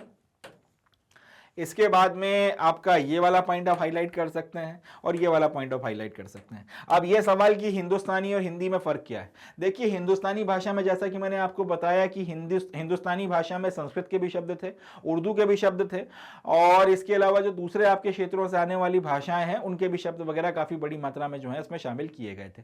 अब पॉइंट ये है या फिर बात ये है कि अगर आप हिंदुस्तानी भाषा में से उर्दू के शब्दों को निकाल दें, ज्यादा से ज्यादा मात्रा में संस्कृत के शब्द या संस्कृताइज शब्दों के इस्तेमाल के ऊपर अगर आप जोर दें तो वो भाषा हिंदी हो जाती है। यही काम अगर आप इस तरह से करें कि हिंदुस्तानी में से अगर आप संस्कृताइज शब्दों को और दूसरी भाषाओं के जो शब्द हैं उनको निकालकर सिर्फ अरबी और फारसी के शब्द ज्यादा मात्रा में घुसाएंगे या फिर ज्यादा मात्रा में उनको रखने की कोशिश करेंगे तो जो भाषा निकल कर आएगी वो उर्दू हो जाएगी। दूसरी चीज ये है कि उर्दू में एक चीज और करी जाती है, आप उसको देवनागरी में ना लिखकर अब काफी सारे लोग जो उर्दू इस्तेमाल करते हैं वो उसको फारसी की स्क्रिप्ट में लिखते हैं, तो वो थोड़ा सा ऐसा लगता है कि कहीं बाहर से आई हुई फॉरेन लैंग्वेज है, मगर बेसिकली सच नहीं है, उत्तर प्रदेश की भाषा है, यूपी के इलाकों में बोली जाती थी, लखनऊ वगैरह में और ज्यादा डेवलप हुई है।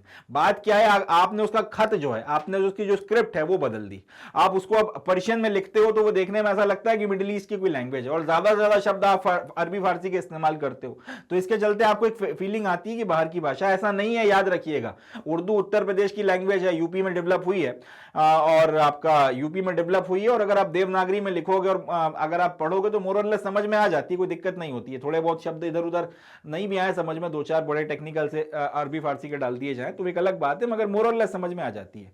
तो उर्दू तो पॉइंट यह है, हिंदुस्तानी भाषा में से जो जिसको महात्मा गांधी आपका नेशनल लैंग्वेज बनाना चाहते थे, हिंदुस्तानी में से अगर आपने संस्कृताइज्ड वर्ड्स को अलग हटा दिया तो आपको क्या मिलेगा, आपको मिलती है मोर और लेस उर्दू, ठीक है। और इसी तरीके से अगर आपने इसमें से उर्दू के शब्दों को हटा दिया तो जो चीज आपको देखने को मिलती है वो हो जाती है काफी हद तक हिंदी। आज की जो हिंदी है जो एकदम खड़ी भाषा में इस्तेमाल ये जो बोलते हैं वो तो खैर उसमें तो काफी सारे शब्द आ गए हैं दूसरी भाषाओं के भी, मगर ये 50s एंड 60s में जो आपको हिंदी देखने को मिलती थी, जैसे रश्मि रथी अगर आप पढ़ेंगे तो उसमें जो हिंदी इस्तेमाल की गई है ये उस तरीके की हिंदी है जिसमें संस्कृताइज वर्डों का ज्यादा इस्तेमाल हो रहा है। तो इस तरीके की तो ये जो है भाषा का खेल है, ये अपने को ध्यान रखना है। अब जैसे आप उर्दू में अगर बात करना शुरू कर दें तो कई सारे शब्द आपके बदल जाते हैं, जैसे कि खाने के लिए बैठना है तो उसके लिए एक शब्द इस्तेमाल करने लगते हैं दस्तरखान। इसी तरीके से कई और कोई अगर आपका लेट से कोई इलाका है, कोई रीजन है, उसके लिए एक शब्द इस्तेमाल होता है खित्ता।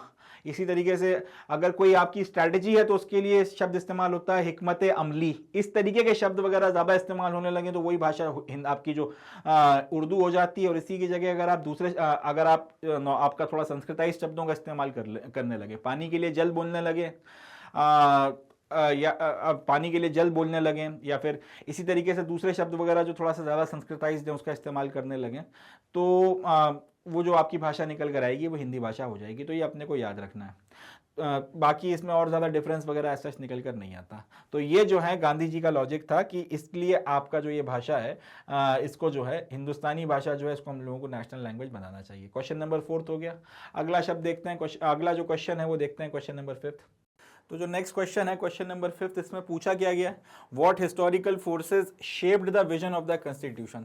मतलब ये कि भारत का जो संविधान बनाया गया है, इस संविधान को एक पर्टिकुलर विजन या फिर एक थॉट प्रोसेस को दिमाग में रखकर बनाया गया है कि हम लोग ये कर देंगे, ये कर देंगे, ये कर देंगे। इस तरीके से 2-3 चीज़ें हैं कि सबको बराबरी का अधिकार देंगे, सबके साथ में जस्टिस, सबको जस्टिस दे देंगे, इक्वालिटी और बाकी सारी अपॉर्चुनिटीज़ वगैरह जो है सबको बराबरी से मिलेंगी, समानता से मिलेंगी, आपका जो अनटचेबिलिटी है इसको एबॉलिश कर देंगे। इस तरीके की जो चीज़ें हैं ये सारी बातें ध्यान में रखकर भारत का संविधान लिखा गया था। क्वेश्चन ये पूछा गया है कि इन सारी बातों के पीछे या फिर इन्हीं बातों को ध्यान में रखकर संविधान को लिखना है, इसके पीछे कौन से निर्णायक कारक थे या फिर कौन कौन से हिस्टोरिकल फोर्सेस थे, इतिहास में उस वक्त में ऐसी क्या बातें घट रही थी, ऐसी क्या घटनाएं घट रही थी, घट चुकी थी, जिनके चलते ये थॉट प्रोसेस बना था कि अगर संविधान लिखा गया तो ये सारी चीज़ें वगैरह जो हैं दी जाएंगी। हमको ये बात जो है बतानी है। तो क्वेश्चन नंबर 5 जो है ये हमसे पूछ रहा है, हमको ये नहीं बताना कि संविधान में जो है इसका जो विजन है वो क्या है, हमको ये बताना है कि संविधान का जो विजन है वो क्यों है। ये बात जो है हमको एक्सप्लेन करनी है।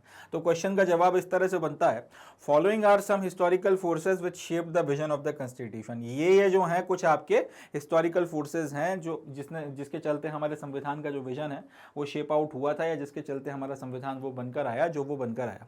Certain basic values were accepted by all national leaders as a result of Nehru report and fundamental right resolution pass the Karachi session of the Indian National Congress. मतलब ये कि भारत का जब पूरा का पूरा फ्रीडम मूवमेंट चल रहा था तो कई सारी ऐसी घटनाएं हुई थी जिसके चलते ये थॉट प्रोसेस वगैरह डेवलप हुआ। जैसे एक कंडीशन, एक था नेहरू रिपोर्ट। नेहरू रिपोर्ट के पीछे का थोड़ा सा बैकग्राउंड है, उस टाइम पीरियड में आपका ये जो नेहरू रिपोर्ट वगैरह आई है, इसके पहले पहल आपका अंग्रेज जो है एक कॉन्स्टिट्यूशन वगैरह बनाने की कोशिश कर रहे थे और उस चीज़ का हिंदुस्तान की जो पार्टीज वगैरह थी वो विरोध कर रही थी। तो उस वक्त में आपके जो वाइसरॉय हुआ करते थे और जो सेक्रेटरी ऑफ स्टेट हुआ करते थे, उन लोगों ने ये बोला कि हिंदुस्तानियों, तुम आपस में कभी इकट्ठे होकर बैठ नहीं सकते, तुम्हारे बीच में कभी कोई जो है समानता नहीं है, तुम्हारे बीच में जो है किसी भी तरीके की कोहेसिवनेस नहीं है, कोई यूनिटी नहीं है, तुम किसी एक चीज़ के ऊपर एग्री नहीं कर सकते, इसलिए तुम खुद अपने ऊपर तो रूल कर ही नहीं पाओगे और तुम खुद अपने लिए कोई संविधान भी नहीं बना सकते।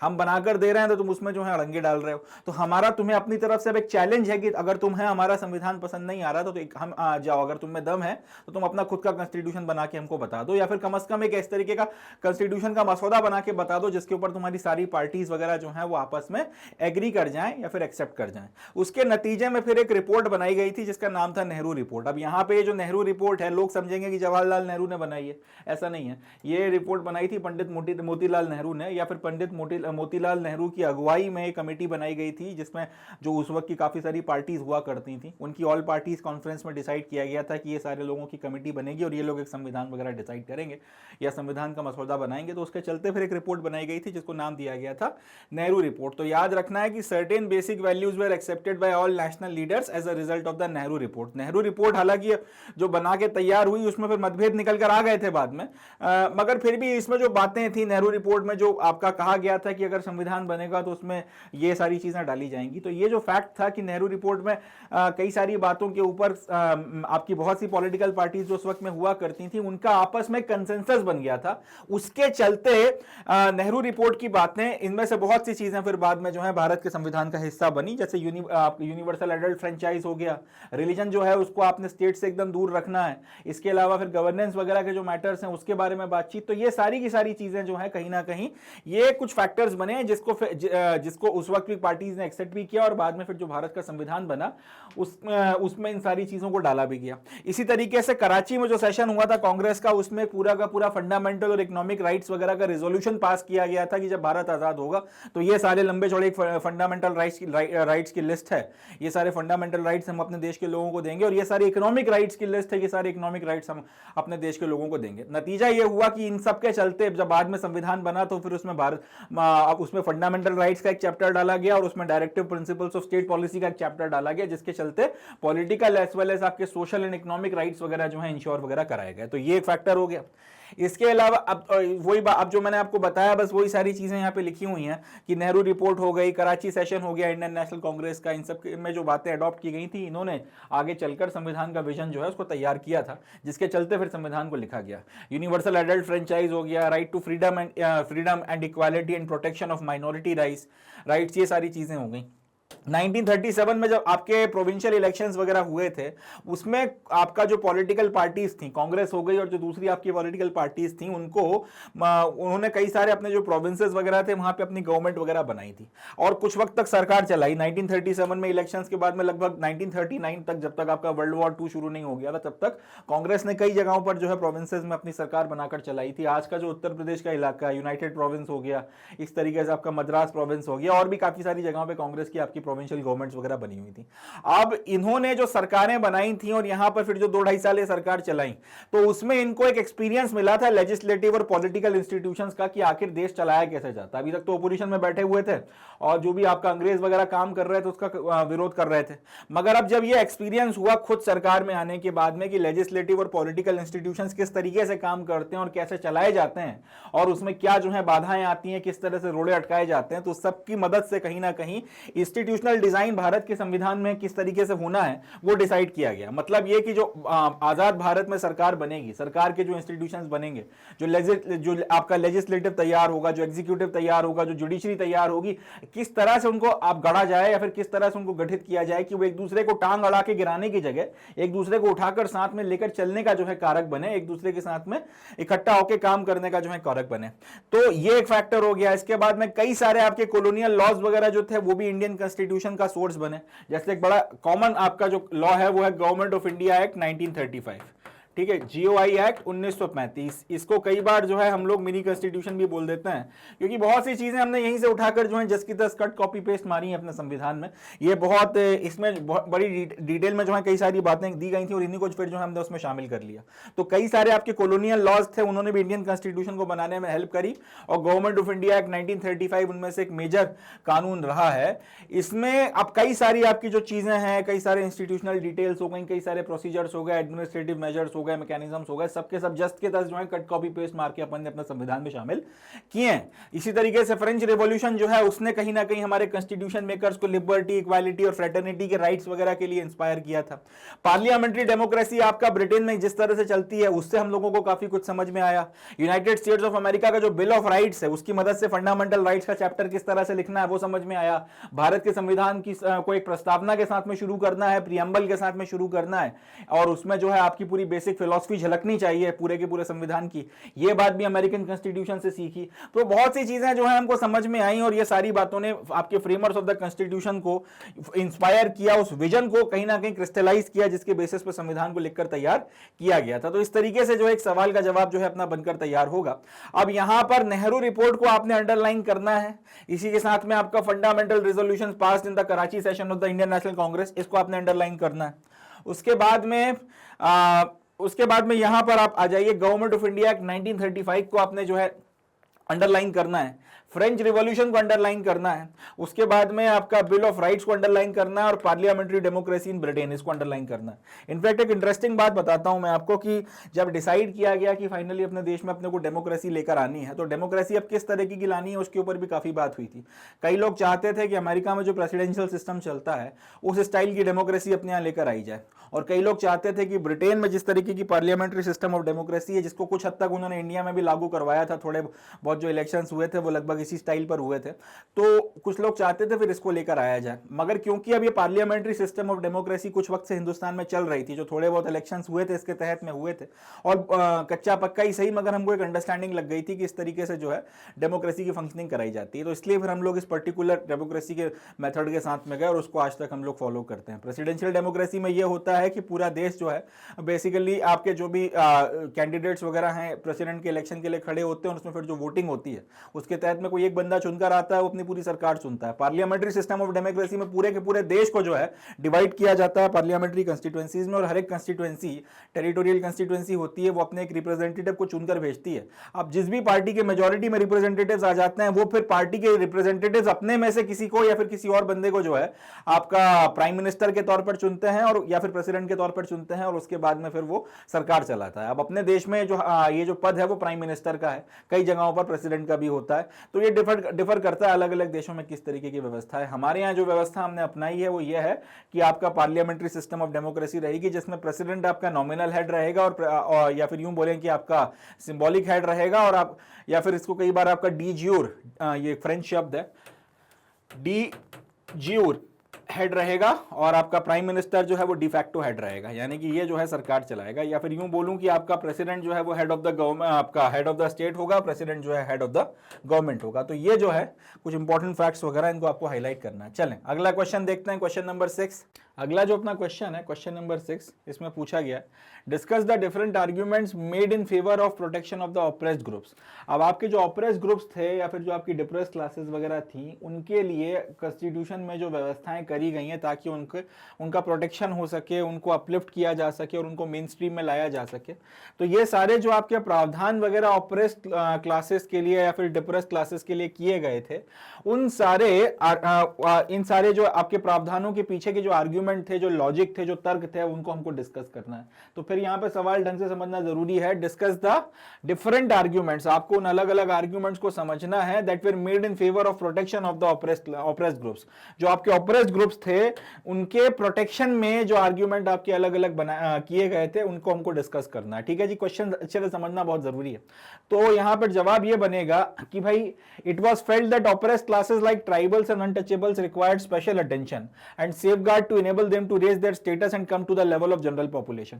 ये बात समझी गई थी और ये सिर्फ आपका कॉन्स्टिट्यूएंट असेंबली में सिर्फ कॉन्स्टिट्यूएंट असेंबली में डिबेट करते वक्त ये बात नहीं समझी गई थी, ये बात आपका पूरा फ्रीडम मूवमेंट जब चला है तब और उसके पहले भी समझी गई थी कि भाई आपके जो ट्राइबल्स हैं, पहले आपके जो डिप्रेस क्लासेस हैं, शेड्यूल क्लासेस वगैरह हैं और दूसरी जो आपकी बैकवर्ड क्लासेस वगैरह हैं, ये काफ़ी ज़्यादा पीछे रह गई हैं मेन स्ट्रीम से because of the systematic discrimination या फिर जो भी हैंडीकैप्स उनके ऊपर समाज के द्वारा अप्लाई किए गए थ्रू आउट द हिस्ट्री। जो 1000, 1200, 15 सालों की, 2000 सालों की हिस्ट्री रही है, उसमें जिस तरीके की कंडीशंस उनकी बनाई गई हैं उसके चलते वो काफ़ी ज़्यादा पिछड़ गए हैं, काफ़ी ज़्यादा पीछे हो गए। तो इस बात को समझते हुए कि भाई ये लोग बहुत पिछड़ गए हैं, ये बहुत पीछे रह गए हैं, ये बात ज़रूरी है कि किसी तरीके से इनको मेन स्ट्रीम में लाया जाए, इनके स्टेटस को उठाया जाए और जनरल पॉपुलेशन के लेवल तक इनको लाया जाए। अब इसको करने के लिए फिर आपको कुछ स्पेशल प्रोविजंस वगैरह करना पड़ेंगे और वो स्पेशल प्रोविजंस फिर रिजर्वेशन के फॉर्म में, प्रोटेक्शन के फॉर्म में, अनटचेबिलिटी के अबॉलिश करके और बाकी सारी चीजें कर किए गए थे। मगर जो बेसिक लॉजिक था वो ये था कि भाई डिप्रेस्ड क्लासेस हो गई, ट्राइबल्स हो गए, अनटचेबल्स हो गए, आप को इनके ऊपर खास ध्यान देना ही पड़ेगा, कोई आपके पास में ऑप्शन नहीं है और इनके लिए खास तरीके के सेफगार्ड्स आपको बनाना पड़ेंगे ताकि इनका स्टेटस जो है उसको उठाया जा सके और जनरल लेवल की जो पॉपुलेशन है उसके लेवल तक इनके स्टेटस को लाया जा सके। खास तौर पे ट्राइबल्स की बात की जाए तो उनको बैकवर्ड जो है वो रिगार्ड किया जाता था। वो बैकवर्ड थे नहीं थे वो डिबेट की बात है, क्योंकि ट्राइबल्स की अपनी एक अलग दुनिया, एक अलग जिंदगी चल रही थी। मगर ट्राइबल्स को बैकवर्ड जो है जनरल पॉपुलेशन के द्वारा या जनरल एक परसेप्शन था कि ट्राइबल्स जो है वो बैकवर्ड है। सोसाइटी में उतना अच्छे से इनको एक्सेप्ट नहीं किया जाता था क्योंकि कस्टम्स और ट्रेडिशंस जो हैं 4 वर्णों की व्यवस्था से काफी हद तक अलग थे। ट्राइबल्स ने, जैसा कि मैंने कहा, अपने अलग कस्टम्स बनाए, अपना एक अलग जीने का तरीका और सारी बातें जो समाज से काफी ज्यादा अलग था और उसके चलते एक अलग ऑल टुगेदर लाइफस्टाइल जो है आपको इनकी देखने को मिलती थी। तो इसके कारण कई बार ट्राइबल्स जो हैं सोसाइटी में वेल एक्सेप्टेड नहीं थे। साथ ही इनफैक्ट ये कहना गलत नहीं होगा कि सोसाइटी ने ट्राइबल्स को कहीं ना कहीं ऑलमोस्ट रिजेक्ट कर रखा था या फिर जो इंटरेक्शन था वो एकदम मिनिमम था। ठीक है जी,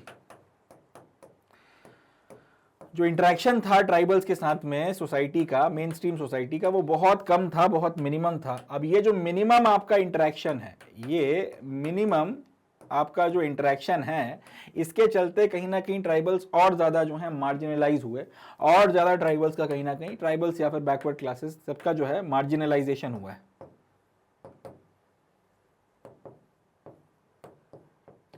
और इस मार्जिनलाइजेशन के चलते कहीं ना कहीं उनका जो स्थितियां हैं और ज्यादा खराब होती चली गई, उनका और ज्यादा डेट्रियोरेशन हुआ है,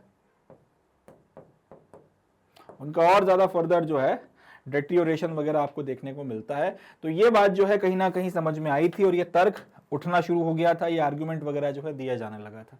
तो इस बात को समझा गया, इन सारी बातों को समझते हुए इस बात को क्लियर किया गया कि भाई इनके अपलिफ्टमेंट के लिए ज़रूरी है कि इनको समाज में एसिमिलेट किया जाए, इनको समाज में मिलाया जाए, साथ ही साथ इनको समाज के मेन स्ट्रीम में लाना ज़रूरी है। अब ये डिसाइड तो हो गया, ये बात तो समझ में आ गई कि इनका अपलिफ्टमेंट ज़रूरी है और इनको समाज में एसिमिलेट करना भी ज़रूरी है और इनको मेन स्ट्रीम में लाना बहुत ज़रूरी है। मगर अब लाया कैसे जाए उसका सवाल उठा। तो ये जो क्वेश्चन है कि इनका एसिमिलेशन कैसे करवाया जाए, ये तो आपने डिसाइड कर लिया कि मेन स्ट्रीमिंग ज़रूरी है,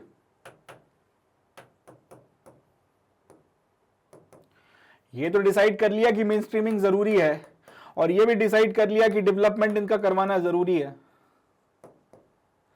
मगर वो करवाया कैसे जाएगा, अब ये सवाल उठता है। यक्ष प्रश्न ये था कि आप करोगे क्या जिस तरीके से मेन स्ट्रीमिंग और उसके चलते फर्दर जो डेवलपमेंट वगैरह है वो हो सके। तो उसका जो जवाब दिया गया वो ये था कि भैया इसके लिए संविधान में स्पेशल प्रोटेक्शन देना पड़ेंगे और इनको एक स्पेशल केयर ऑफर करना पड़ेगी और उसी के चलते फिर ये हो पाएगा। नतीजे में फिर वो सारे के सारे स्पेशल प्रोविजंस वगैरह डाले गए, रिजर्वेशन वगैरह दिया गया, आपको सीट्स वगैरह जो है रिजर्व की गई और भी कई आपका ट्राइबल्स के इलाकों के लिए बाकायदा ये जो कानून बनाए गए कि उनके जो है इलाकों में कोई एवं फ्रीली मूव नहीं करके जा सकता। शेड्यूल्ड एरियाज वगैरह अगर डेवलप आपके डिक्लेयर किए गए तो वहां पे ट्राइबल्स की जिंदगी में कोई छेड़खानी नहीं हो सकती, उनको अपने कस्टम्स एंड ट्रेडिशंस रखने की पूरी आजादी दी गई। तो इस तरीके से ट्राइबल्स को प्रोटेक्शन वगैरह जो है मिला है।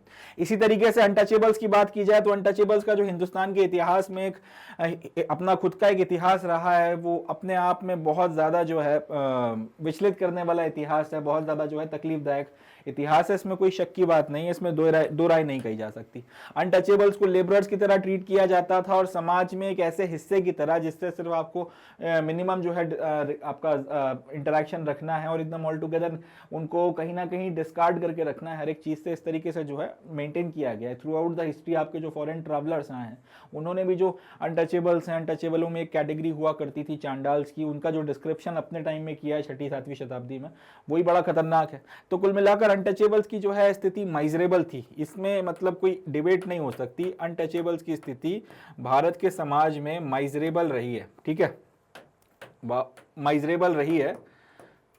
और इसके चलते कहीं ना कहीं उनका सोशल, इमोशनल, साइकोलॉजिकल डैमेज जो हुआ है, जो एक आपका सारी चीज़ें निकल कर आई हैं, उसके नतीजे में वो प्रोग्रेस नहीं कर पाए। रिजल्ट ये निकला कि कहीं ना कहीं वो समाज में एक अपने आप में एक बहुत कह सकते हैं पीछे की तरफ रह गए, समाज से बहुत पीछे रह गए, मेन स्ट्रीम समाज से बहुत दूर हो गए।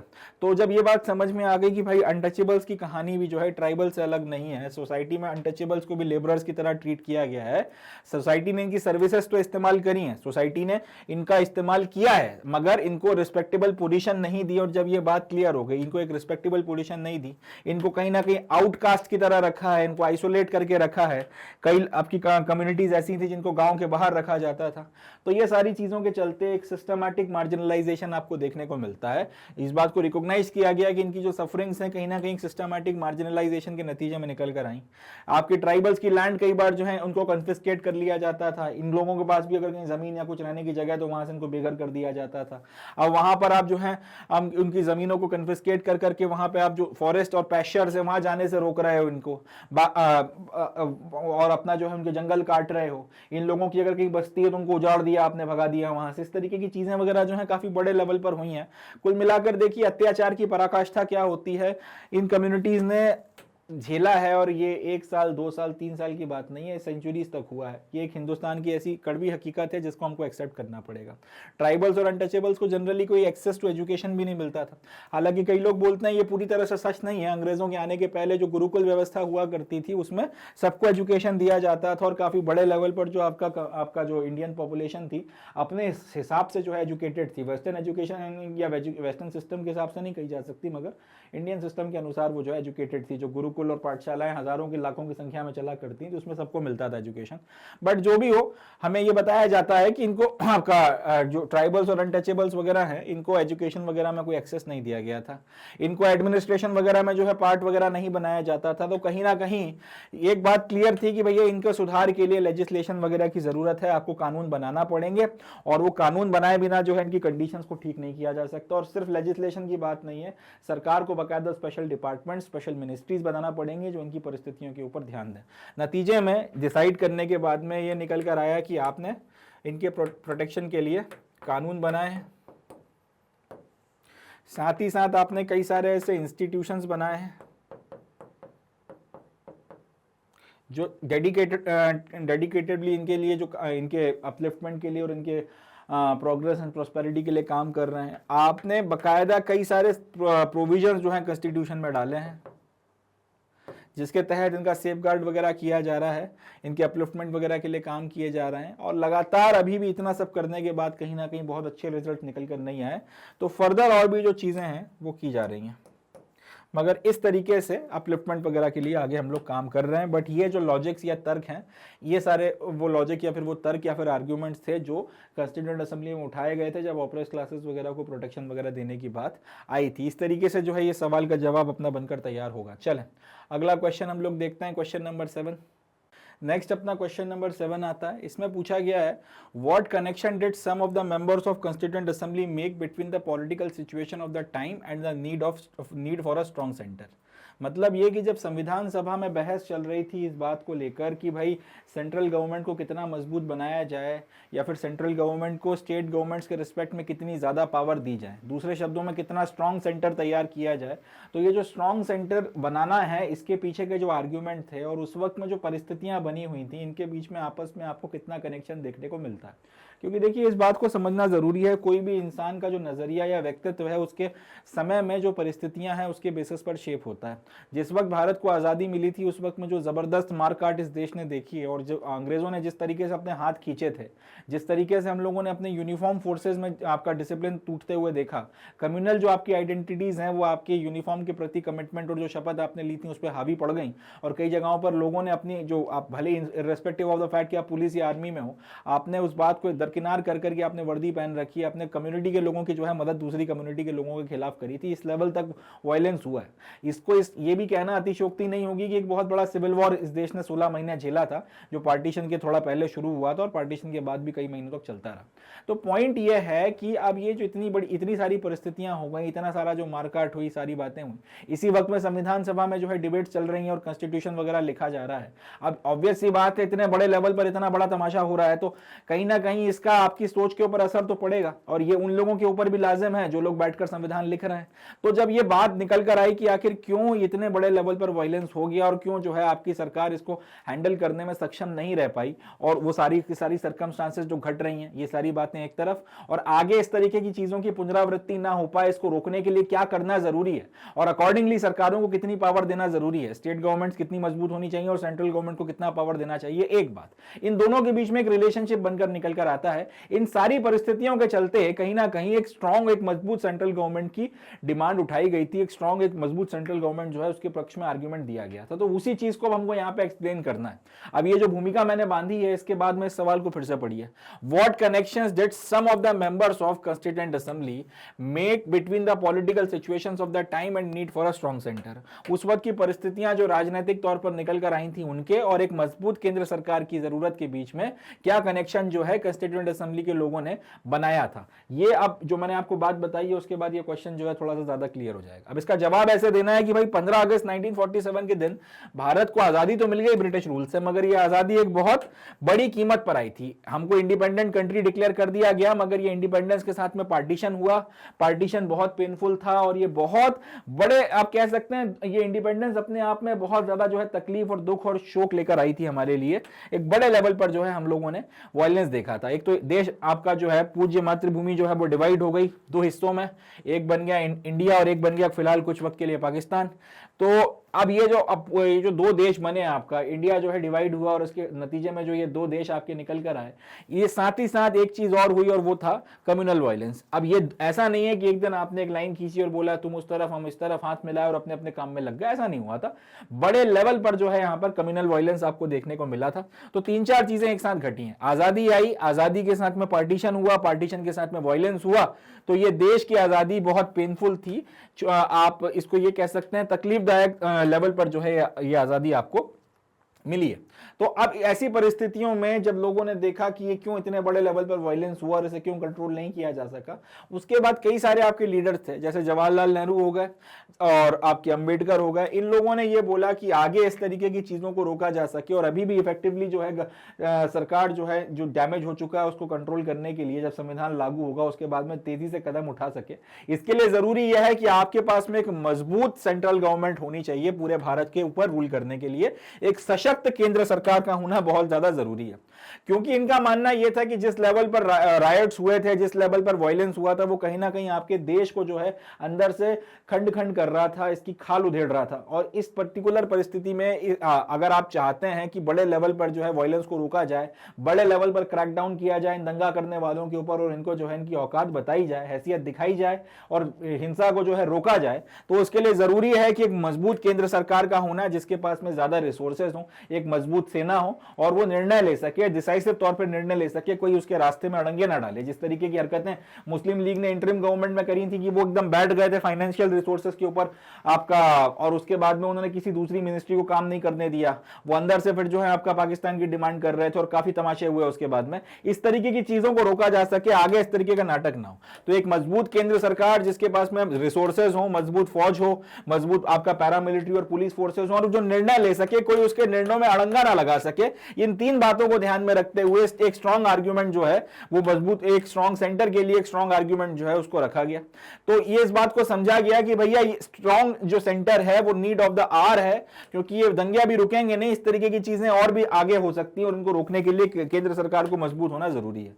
कंस्टिट्यूएंट असेंबली के जितने भी मेंबर्स उस वक्त में हुआ करते थे उन्होंने इस पर्टिकुलर व्यू को सपोर्ट किया था और उन्होंने माना भी था कि अगर हम लोगों ने इसको नहीं किया तो कहीं ना कहीं देश के जो आपके इंटरेस्ट हैं निकट भविष्य में और लंबी दौड़ में वो बहुत बुरी तरह से जो है खतरे में पड़ जाएंगे, वो बहुत बुरी तरह से जियोपैराडाइज हो जाएंगे। इन सारी बातों को समझकर, इन सारी बातों को ध्यान में रखकर और स्ट्रॉन्ग सेंटर का आर्ग्यूमेंट किया गया, ये बोला गया कि एक मजबूत केंद्र सरकार होनी चाहिए।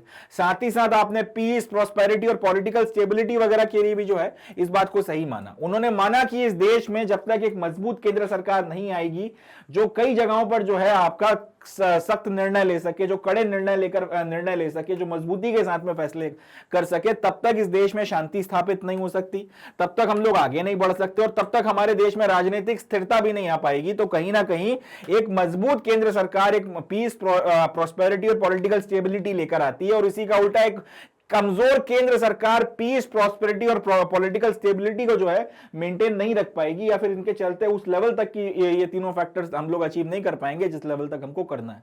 It would fail to coordinate vital matters of common concern. Important बात है, जो भी आपके कॉमन कंसर्न के मैटर्स हैं, ऐसे मैटर जिससे पूरा का पूरा देश आपका अफेक्ट होता है, उस तरीके के मैटर्स वगैरह को ये पूरी तरीके से जो है आपका एड्रेस नहीं कर पाएगी। इस तरीके के मैटर्स वगैरह को ये पूरी तरीके से आपका इस तरीके से कह सकते हैं कि उनको उनमें जो ऑब्जेक्टिव्स अचीव करने हैं उसमें ये फेल होगी। तो इन सारी बातों को ध्यान में रखते हुए कंस्टिट्यूएंट असेंबली के एक मेंबर हुए थे जिनका नाम था गोपाल स्वामी अयंगर। उन्होंने सारे कंस्टिट्यूएंट असेंबली के मेंबर से अपील की कि भैया सेंटर को जितना हो सके उतना स्ट्रांग बनाया जाना चाहिए और इसके फेवर में आपने वोट करना है। सेंटर को जितना मजबूत हो सके उतना ज्यादा मजबूत बनाया जाए। दूसरी बात यह भी महसूस की गई कि एक स्ट्रांग सेंटर जो है, एक यूनाइटेड सेंटर जो है, वही इस पूरे के पूरे देश की वेलबींग के लिए प्लान कर सकता है, इस पूरे के पूरे देश को एक साथ इकट्ठा आगे लेकर जाने के लिए वही कदम वगैरह जो है उठा सकता है। यूनाइटेड प्रोविंस के एक मेंबर हुआ करते थे बालकृष्ण शर्मा, उनके भी यही व्यू थे। उन्होंने भी इसी बात को माना कि एक मजबूत सेंटर के साथ में ही देश आगे बढ़ सकता है। कम से कम फिलहाल की जो है जरूरत यही है कि एक मजबूत केंद्र सरकार हो और वही जो हम सबको आगे लेकर चले। साथ ही साथ ये भी फील किया गया कि अगर आपको देश के रिसोर्सेज वगैरह जो हैं, आपके जो खनिज हैं और बाकी सारी जो संपदा है, जो बाकी सारे रिसोर्सेज वगैरह हैं, अगर आप उनको मोबिलाइज करना चाहते हैं, अगर आप ये चाहते हैं कि देश के जो है डिफेंसेस वगैरह स्ट्रांग रहें ताकि किसी भी आपके दुश्मन को जो है उसका मुंह तोड़ जवाब दिया जा सके उसकी हरकतों का, और साथ ही साथ आपके देश का एडमिनिस्ट्रेशन प्रॉपरली चलाया जा सके, तो उसके लिए ये मस्ट है कि सेंटर को स्ट्रांग होना चाहिए। Almost all the members of constituent assembly supported a strong central government. तो ये भी एक बड़ी इंपॉर्टेंट बात है कि एक स्ट्रांग सेंट्रल गवर्नमेंट, लगभग आपके कंस्टिट्यूएंट असेंबली के हर मेंबर ने उस वक्त की जो परिस्थितियां थी, जो आर्ग्यूमेंट दिए जा रहे थे, सरकारें जिस तरह से नाकाम हुई, जिस तरह से लोगों का बड़े लेवल पर एक मास स्लॉटर आपको देखने को मिला, पंजाब में जिस तरीके का मारकाट हुई है, जिस तरीके से आपको बंगाल में जो है हिंसा देखने को मिली, उन सब चीजों के बाद में इस बात को लेकर सबके सब जो है एकमत हो गए थे कि जरूरी है कम्युनल वायलेंस का मुंह तोड़ने के लिए, कमर तोड़ने के लिए, और आगे अगर इस तरीके की चीजें कभी भी अपना सर उठाती हैं तो इनको कुचलने के लिए एक मजबूत सेंटर बनाना जरूरी है। और इसी के चलते जो है हम लोग आर्थिक डेवलपमेंट लेकर जा सकते हैं देश में आगे। क्योंकि देखिए बड़ी सीधी सी बात है, शक्ति जिसके पास में है उसका शोषण नहीं हो सकता, एक फैक्ट है। अगर आप मजबूत हो कोई आपको दबा नहीं सकता। और बड़ा कॉमन एग्जांपल है वो यह है कि आपका नॉर्थ कोरिया एकदम लुटा पिटा देश है, मगर न्यूक्लियर वेपन्स हैं, तो अमेरिका उस तरीके की दादागिरी नॉर्थ कोरिया के साथ में नहीं कर सकता जिस तरीके की दादागिरी वो ईरान के साथ में या बाकी सारे देशों के साथ में कर सकता है। ईरान को न्यूक्लियर वेपन्स बनाने से रोकने के पीछे का लॉजिक भी यही है, अगर बना लिए तो अमेरिका की दादागिरी जो है खत्म हो जाएगी, ईरान उसके बाद में झुकेगा नहीं, या फिर उस तरीके से जो है वो ब्लैकमेल नहीं होगा, या फिर धमकियां देगा कि हम न्यूक्लियर वेपन जो है चला देंगे, इसके ऊपर उसके ऊपर हमारे ऊपर से आपका सैंक्शन हटाइए वगैरह वगैरह। तो पॉइंट ये है कहने का कि शक्ति का शोषण नहीं हो सकता, जो पावरफुल है उसको हरास नहीं किया जा सकता, जो मजबूत है उसको उस तरीके से जो है सताया नहीं जा सकता जिस तरह से एक कमजोर आदमी को सताया जा सकता है। जापान आज कितनी भी ज्यादा आर्थिक तरक्की कर गया हो, मगर वर्ल्ड वॉर 2 के बाद में उसने सेनाएं नहीं बनाई। आप चाइना का जिस तरह से उदय हुआ है उसके बाद से जो है उनको ये डर सताता है कि चाइना अगर दादागिरी करेगा तो हमारे पास फोर्सेज ही नहीं है कि जो हमको हमारी रक्षा कर सके, तो अब वो अपनी पॉलिसीज वगैरह बदलकर अपनी आर्मी वगैरह को मजबूत कर रहे हैं। मगर फिर वही बात निकल कर आ गई कि जब तक आप मजबूत नहीं है, जब तक आप स्ट्रांग नहीं है, आपका शोषण होता रहेगा।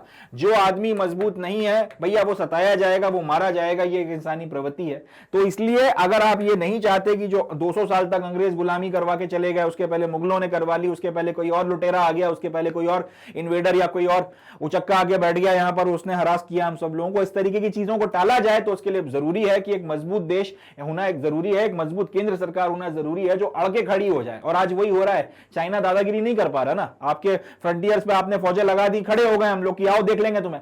जब क्यों अब चाइना को ये लग रहा था कि वो आंखें दिखाएगा जैसे पहले होता था, हम दब जाएंगे, डर जाएंगे। हिंदुस्तान ने कम से कम एक अच्छी चीज करी कि हम अड़के खड़े हो गए, डोकलाम में खड़े हो गए, उसके बाद आपका भी गलवान में खड़े हो गए, सारी चीजें हो गई, सब कुछ हो गया, मगर हटे नहीं पीछे। चाइना को अल्टीमेटली जो है अपने कदम जो है पीछे हटाना पड़े। इतने कन्फ्रंटेशंस होने के बाद में भी चीनियों को समझ में आ गई ये बात कि हिंदुस्तान अब झुकने वाला नहीं है, ये अड़के खड़े हो गए, पीछे नहीं हटने वाले। अगर लड़ाई झगड़ा किया नुकसान होगा और अच्छा खासा नुकसान होगा, ये पीछे तो नहीं हटेंगे। अब ये एक जो मजबूती है, जो शक्ति के साथ आंखों में आंखें डाल के खड़े हो जाने का जो एक जज्बा है, ये मादा है, ये इसलिए आ पाया क्योंकि केंद्र सरकार के पास में पावर है, केंद्र सरकार के पास में जो है रिसोर्सेज है, और इन रिसोर्सेज का सही तरीके से मोबिलाइजेशन वो कर पा रहे हैं, या फिर इतने वक्त में जो किया गया उसके नतीजे में सारी चीजें हुई हैं। तो पॉइंट ये है, इन सारी बातों के चलते एक मजबूत केंद्र सरकार जो है उसकी जरूरत महसूस की गई, बनाया गया, और कहीं ना कहीं एक सही निर्णय साबित हुआ।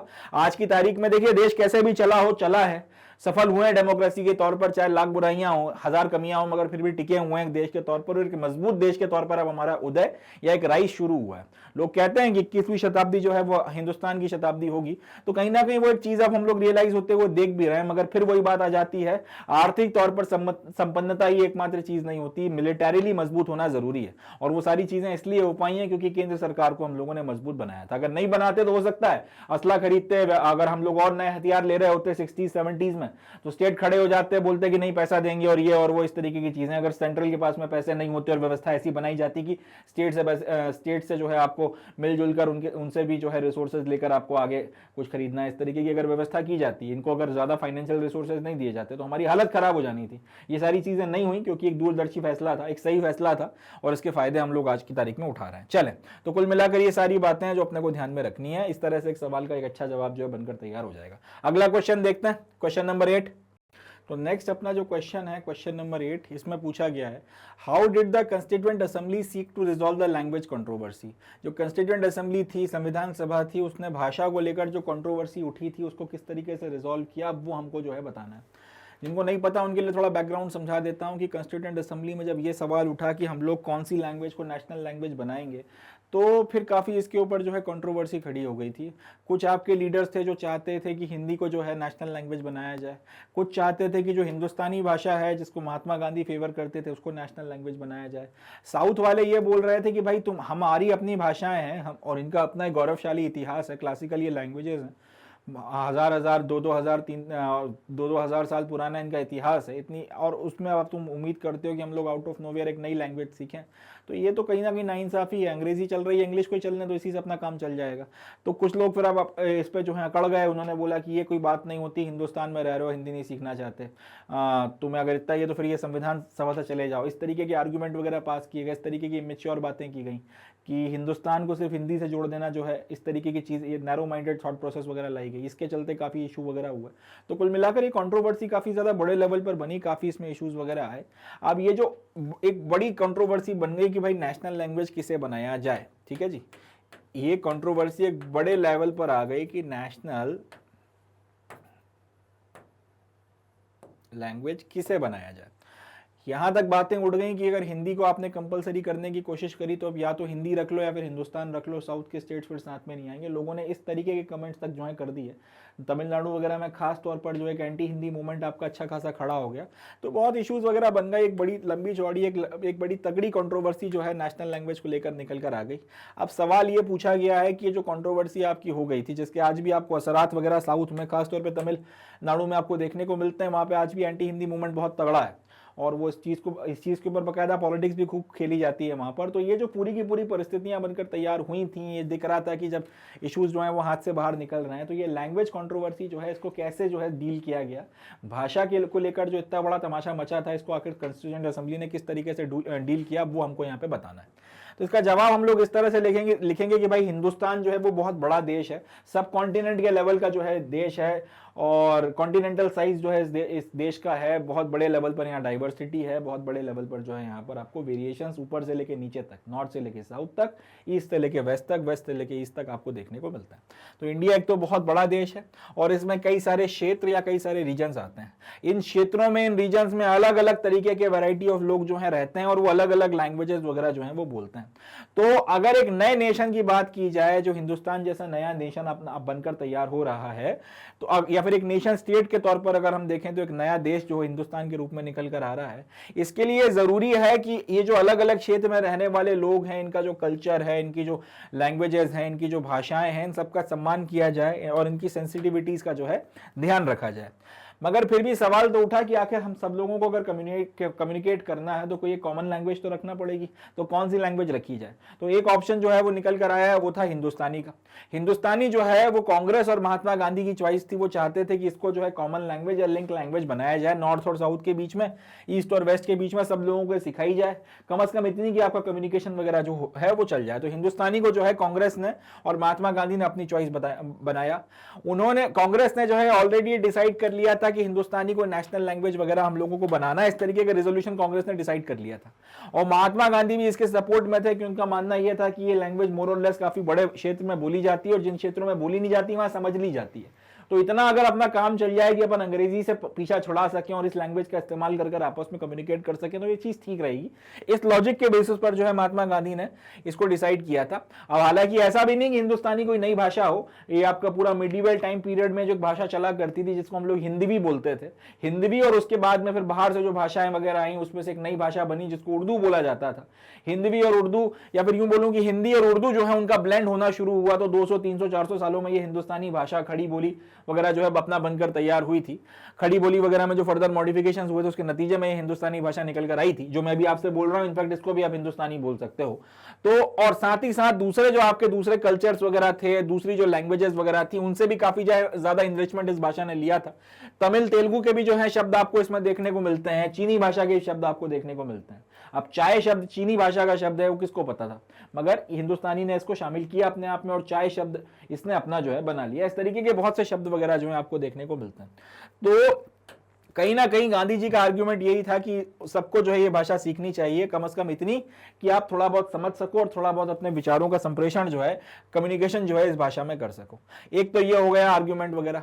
दूसरा आर्ग्यूमेंट रखा गया हिंदी का। अब हिंदी और हिंदुस्तानी में फर्क है। अगर आप इस तरीके की भाषा बोलना शुरू करें जो थोड़ा सा संस्कृताइज्ड है, जिसमें संस्कृत से लिए गए शब्दों का थोड़ा ज्यादा इस्तेमाल किया जाता है, तो वो जो है आपकी ट्रेडिशनल हिंदी कहलाती है। जो मैं भी आपसे बात कर रहा हूं ये एकदम, आप कहने को इसको हिंदी भी बोल सकते हो, आप कहने को इसको हिंदुस्तानी भी बोल सकते हो। अब इसमें इंग्लिश मिला के बोलने लगूंगा तो आप इसको हिंग्लिश बोल सकते हो, मगर ये जो एकदम हिंदी यहां पर जिस सेंस में इस्तेमाल किया जा रहा है वो एकदम ट्रेडिशनल लैंग्वेज जो है उसकी बात की जा रही है। जैसे अगर आप कई बार जैसे आपने अगर आप एप्लीकेशन वगैरह लिखते होगे तो उसमें लिखा जाता है, सेवा में निवेदन है कि महोदय मैं आपके फलाने फलाने स्कूल या कॉलेज की छात्र हूं या छात्रा हूं और मैं कुछ वक्त से ज्वर से पीड़ित हूं। अब बुखार को आप ज्वर बोल रहे हो तो यहाँ ये जो है एकदम ये क्लासिकल हिंदी हो जाती है जिसमें संस्कृताइज्ड शब्दों का ज्यादा इस्तेमाल किया जाता है। आपने पानी पिया की जगह आपने जल लिया या फिर आपने जल को ग्रहण किया, ये शब्द, ये जो लाइन मैंने इस्तेमाल करी है वो एकदम क्लासिकल या प्योर हिंदी हो जाती है जिसमें संस्कृताइज्ड शब्दों का ज्यादा इस्तेमाल हो रहा है। तो ये जो यहाँ पे हिंदी को आपको समझना पड़ेगा, हिंदुस्तानी से थोड़ा सा अलग है। जो भाषा मैं भी आपसे बोल रहा हूं आप इसको हिंदुस्तानी मान सकते हो। और हिंदी का मतलब क्या है, प्योर, जिसमें आपके संस्कृत के शब्दों का बड़ी मात्रा में इस्तेमाल हो रहा हो। क्लासिक एग्जाम्पल, आपने पानी पिया या फिर आपने खाना खाया, ये दो शब्द जो है आप हिंदुस्तानी के मान सकते हो। आपने भोजन ग्रहण किया, आपने जल का सेवन किया, ये जो शब्द हैं या फिर ये जो लाइन है मैंने बोली है, इसको आप हिंदी भाषा मान सकते हो, जो जिसके कंटेक्स्ट में ये लोग बात कर रहे हैं यहाँ पे। तो हिंदी के फेवर में जो आपके एक कॉन्स्टिट्यूएंट असेंबली के मेंबर हुआ करते थे जिनका नाम था आरवी धुलेकर साहब, इन्होंने बोला कि हिंदी को अडॉप्ट किया जाए। और हिंदी का मतलब क्या है, हिंदुस्तानी भाषा में से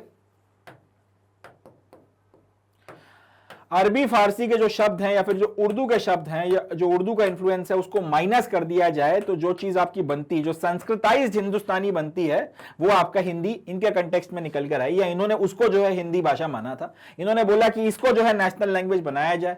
अब ये जिस क्षेत्र से आते थे उसको बोला जाता था यूनाइटेड प्रोविंस, जो आज का उत्तर प्रदेश का इलाका कहलाता है, ठीक है जी, जो आज का उत्तर प्रदेश है, वहां से ये निकल कर आते थे। ये चाहते थे कि हिंदी जो है इसको कॉन्स्टिट्यूशन मेकिंग में भी इस्तेमाल किया जाए। इनका कहना यह था कि अंग्रेजी में आप संविधान लिख रहे हो, संविधान भी जो है हिंदी भाषा में लिखो। और हिंदी का मतलब क्या, हिंदुस्तानी माइनस उर्दू, जो एकदम आपका संस्कृताइज्ड हिंदुस्तानी निकल कर आएगी, उसको हिंदी भाषा बोला गया। इन्होंने यहां तक कह दिया कि जिसको भैया आपका ये जो हमारी वाली हिंदुस्तानी है, यानी कि हिंदुस्तानी माइनस उर्दू, जिसको हम हिंदी बोल रहे हैं, ये लैंग्वेज नहीं आती तो वो लोग इस लायक भी नहीं है कि जो कॉन्स्टिट्यूएंट असेंबली में बैठ सकें। इसके चलते अच्छा खासा नाटक हो गया। लोगों ने बोला हम साउथ से आते हैं, हमने जिंदगी में नहीं सीखी हिंदुस्तानी, हमारी मातृभाषा जो है वो तमिल है, या फिर हमारी मातृभाषा तेलुगु है, कन्नड़ है, मलयालम है, तो क्या हम कम हिंदुस्तानी हो गए? क्या हमारे पास फिर क्या है, कम अधिकार हो गए? क्या इसके चलते हमारे हाथ में मतलब कॉन्स्टिट्यूएंट असेंबली में बैठने का अधिकार नहीं होना चाहिए? ये क्या बात हो रही है? तो यहां से एक अच्छी खासी कंट्रोवर्सी बनकर खड़ी हो गई, और यहां से फिर जो है लोग अड़ गए साउथ से कि आप दुनिया इधर की उधर हो जाए, हिंदी तो जो है वो नेशनल लैंग्वेज नहीं बनेगी। धुलेकर साहब जैसे लोगों ने बोला कि दुनिया इधर की उधर हो जाए, हिंदी को जो है हमको आपका नेशनल लैंग्वेज बनाना है। अब यहां पर एकदम दो आपके एक्सट्रीम एंड्स निकल कर आ गए। लोगों ने यहां तक आर्ग्यूमेंट दे दिए कि या तो हिंदी रख लो या हिंदुस्तान रख लो, साउथ साथ में नहीं आएगा अगर इस तरीके की कहानी चली तो। अब ऐसी परिस्थिति में एक लैंग्वेज कमेटी बनाई गई और उन्होंने रिपोर्ट दी, उन्होंने बीच का रास्ता निकाला। उन्होंने ये बोला, एक कॉम्प्रोमाइज का फॉर्मूला उन्होंने जो है तैयार किया। उन्होंने ये कहा कि हिंदी भाषा देवनागरी स्क्रिप्ट में नेशनल लैंग्वेज ना बनाकर आप ऑफिशियल लैंग्वेज बना दो केंद्र सरकार की, कि केंद्र सरकार जो है ऑफिशियल तौर पर देवनागरी स्क्रिप्ट में, देवनागरी लिपि में लिखी गई हिंदी को जो है ऑफिशियल लैंग्वेज के तौर पर इस्तेमाल करेगी, मगर इसे नेशनल लैंग्वेज नहीं माना जाएगा। और बाकी जो आपकी दूसरी भाषाएं अपने अपने स्टेट में, भैया जिसको जो भाषा बनानी है ऑफिशियल अपने काम के लिए बना लो, कोई दिक्कत की बात नहीं है। इस तरीके से जो है बीच का रास्ता निकाला गया। पहले की देखिए परिस्थिति क्या थी, ये अड़े हुए हैं हिंदी चाहे दुनिया इधर की उधर हो जाए, हिंदी को नेशनल लैंग्वेज नहीं बनने देंगे। एक लगा हुआ है कि दुनिया इधर की उधर हो जाए, हिंदी को नेशनल लैंग्वेज बनाएंगे। बीच का रास्ता निकाला गया कि एक काम करते हैं, तुम्हें खुश करते हैं, तुम्हें खुश करते हैं। राज्यों में जिसकी जो भाषा जिसको रखनी है कॉन्स्टिट्यूएंट असेंबली में अडॉप्ट कर लो और अपना ऑफिशियल काम उसमें चलाओ, हमें कोई दिक्कत नहीं है। तमिलनाडु ने तमिल को एक्सेप्ट कर लिया, आंध्र ने तेलुगु को एक्सेप्ट कर लिया, कर्नाटक ने आपका कन्नड़ भाषा को या कन्नड़ा भाषा को एक्सेप्ट कर लिया, केरला ने आपका मलयालम को एक्सेप्ट कर लिया, पश्चिम बंगाल ने बंगाली को बना लिया, गुजरात ने गुजराती। इस तरीके से अलग अलग आपके राज्यों ने अपनी अपनी भाषाओं को अपने राज्यों में काम चलाने के लिए ऑफिशियल लैंग्वेज बना लिया। ये लोग खुश हो गए। अब आपको ये आप अड़े हुए हैं कि नेशनल लैंग्वेज नहीं बनाई जाए, आपकी बात भी मान ली, ठीक है, इसको नेशनल लैंग्वेज नहीं बोलेंगे। ये अड़े हुए हैं कि नेशनल लैंग्वेज बनवाओ, तो इन्होंने इनको खुश कर दिया ये बोल के कि काम तो वही हो रहा है ना, केंद्र सरकार का ऑफिशियल काम होगा हिंदी भाषा में ही होगा जो देवनागरी में लिखी जाएगी। अब उसको ऑफिशियल लैंग्वेज बोल दिया नेशनल लैंग्वेज की जगह, तो क्या फर्क पड़ रहा है? कान ऐसे पकड़ लो, ऐसे घुमा के पकड़ लो, कान तो पकड़ना है ना। तो इनको भी जो है आपने साथ लिया और इस तरीके से आपने इनको भी शामिल कर लिया। ये डेमोक्रेसी का एक बहुत बेसिक सिद्धांत है, एक्सट्रीम आपने कदम नहीं उठाने। जब कोई अड़ जाए कि हम यही चाहते हैं, हम यही चाहते हैं, तो आपको बीच का रास्ता निकालना पड़ता है। यही लोकतंत्र है, दोनों को जो है संभालना पड़ता है। इस तरीके के कॉम्प्रोमाइज वगैरह किए जाते हैं। वही चीज हमने यहां पर करी कि एक कॉम्प्रोमाइज फॉर्मूला अपना बनाकर तैयार किया, लैंग्वेज कमेटी वगैरह बैठाई और उन्होंने बोला, दोनों को खुश कर दिया कि आपका देवनागरी को जो है ऑफिशियल देवनागरी में लिखी गई हिंदी जो है, देवनागरी स्क्रिप्ट में लिखी गई हिंदी को आप ऑफिशियल लैंग्वेज बोलो, नेशनल लैंग्वेज नहीं बोलो। और साथ ही साथ आप अब ऐसा भी नहीं है कि अब यहां पे अब ये जो तमिलनाडु में बैठी हुई राज्य सरकार है उसके साथ में केंद्र सरकार को अगर कम्युनिकेट करना है तो हिंदी में लिख लिख के फर्रे भेजेगी इन्हें। वहां पे इन्होंने ये बोला कि हिंदी के साथ में इंग्लिश को भी जो है आप ऑफिशियल कम्युनिकेशन के लिए इस्तेमाल करोगे तो इससे अपना काम चल जाएगा। हिंदी वाला लेटर उनको नहीं पढ़ना तो एक तरफ रख के अंग्रेजी में पढ़ लेंगे, और अगर वो रिप्लाई करेंगे तमिल और इंग्लिश में तो तमिल वाला अगर हमको नहीं पढ़ना तो हम जो इंग्लिश में पढ़ लेंगे, तो काम हमारा चल जाएगा। और बाकी जो हिंदी भाषी राज्यों के साथ में कम्युनिकेशन है आप हिंदी भाषा में कर सकते हो ऑफिशियल लेवल पर, कोई दिक्कत की बात ही नहीं है। तो इस तरीके से ये पूरी की पूरी व्यवस्था की गई। तो एक तो ये बात आपकी मानी गई, और दूसरा ये बोला गया कि आप इंग्लिश का भी इस्तेमाल करो, एकदम से इंग्लिश का इस्तेमाल बंद मत करो। इंग्लिश से हिंदी की तरफ में जो ट्रांजिशन है वो बहुत ग्रेजुअल हो, धीरे धीरे हो, और इतने धीरे हो कि दूसरे राज्य वगैरह जो अभी रेजिस्टेंस कर रहे हैं वो अगर इसको एक्सेप्ट कर लें, और अगर एक्सेप्ट ना करें तो भैया अंग्रेजी चलने तो साथ में बाद में देखा जाएगा, देखी जाएगी। इस तरीके का थॉट प्रोसेस जो है अपनाया गया। पहले ये बोला गया कि पहले जो शुरुआती 15 साल रहेंगे भारत का संविधान लागू होने के बाद से, उसमें इंग्लिश जो है ऑफिशियल पर्पसेस के लिए सर्व करेगी और बाद में हटा दी जाएगी। मगर वो उसके बाद परपेचुअल हो गया, तब से वो 15 साल के बाद से वो लगातार बढ़ी चली जा रही है और आज तक जो है वो बना हुआ है। और अब मुझे लगता भी नहीं है कि इंग्लिश को हटा पाएंगे। वो इंग्लिश कहीं ना कहीं हिंदुस्तानी हो गई है। अंग्रेज लेकर जरूर आए थे बट अब हमने उसको इतना अडॉप्ट कर लिया कि उसको हटाया जाना नामुमकिन हो गया, पॉसिबल नहीं है। तो खैर इस तरीके से जो है ये व्यवस्था वगैरह बनाई गई। ये बोल दिया कि 15 साल तक इंग्लिश भी चलेगी और बाद में धीरे धीरे हम लोग हिंदी में ग्रेजुअली ट्रांसफॉर्म करेंगे। ऐसा कुछ हुआ गया नहीं। इंग्लिश और हिंदी दोनों को ऑफिशियल कम्युनिकेशन के लिए आज की तारीख में इस्तेमाल किया जाता है। तो यहां से क्लियर हो गया कि एक बात बहुत साफ हो गई कि लैंग्वेज कम्युनिटी ने जो फॉर्मूला बनाया है उसके बाद ये कंट्रोवर्सी जो उठती है राष्ट्रभाषा की, हिंदुस्तान की कोई राष्ट्रभाषा नहीं है, ऑफिशियल लैंग्वेज, नेशनल लैंग्वेज नहीं है। हमारे पास में एक ऑफिशियल लैंग्वेज जरूर है हमारी सेंट्रल गवर्नमेंट की कि हिंदी को ऑफिशियल लैंग्वेज माना गया है, मगर वो नेशनल लैंग्वेज नहीं है। ये बात जो है यहां से बहुत अच्छे से जो है क्लियर होकर निकल कर आती है। साउथ के जो थ्रेट थे या साउथ वालों की जो दिक्कतें थी, थोड़ा सा उस पर भी बात कर लेते हैं। तो members of the Constituent Assembly also belong to southern India and were apprehensive of the view. They felt that Hindi would be a threat to their provincial languages. Shankar Rao from Bombay, T.A. Ramlingam Chettiar and Mrs. G. Durgabai of Madras suggested that the issue of language required utmost care and needed to be handled efficiently and dexterously.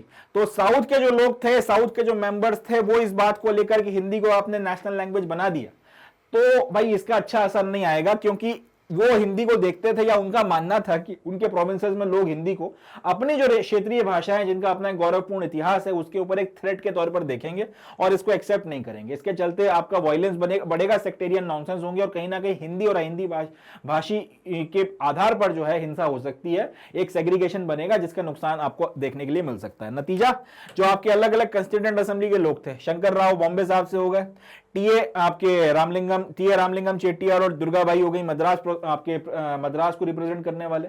इन सब लोगों ने यह बोला कि भाषा का जो मुद्दा है आराम से डेलिकेटली संभल कर आपको जो है हैंडल करना पड़ेगा।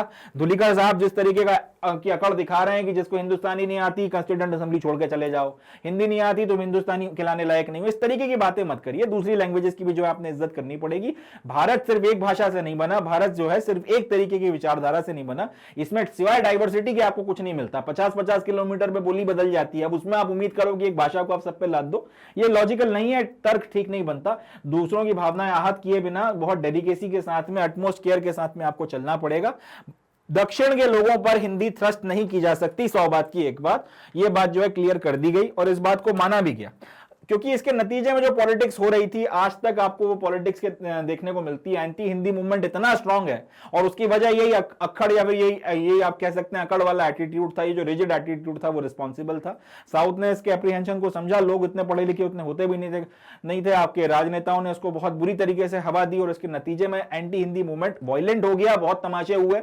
बाद में मैटर को डाई डाउन करवाया गया, मैटर को सॉर्ट आउट किया गया, मगर कुल मिलाकर जड़ें पड़ चुकी थी, वो आज तक पड़ी हुई हैं। हिंदी को लेकर विरोध है और कहीं ना कहीं उसको आप गलत नहीं बोल सकते। कोई भी आदमी अपनी भाषाई गौरव को नहीं छोड़ना चाहेगा। मैं हिंदी भाषी हूं, मुझ पे एकदम से एकदम आप बोलोगे कि तमिल सीखनी है या फिर फ्रेंच सीखो, तुम आज से जो है तुम्हारी भाषा को जो है वो आपका वो स्टेटस नहीं है जो कल तक मिला हुआ था, तो मैं भी चिढ़ूंगा, ऑब्वियस सी बात है।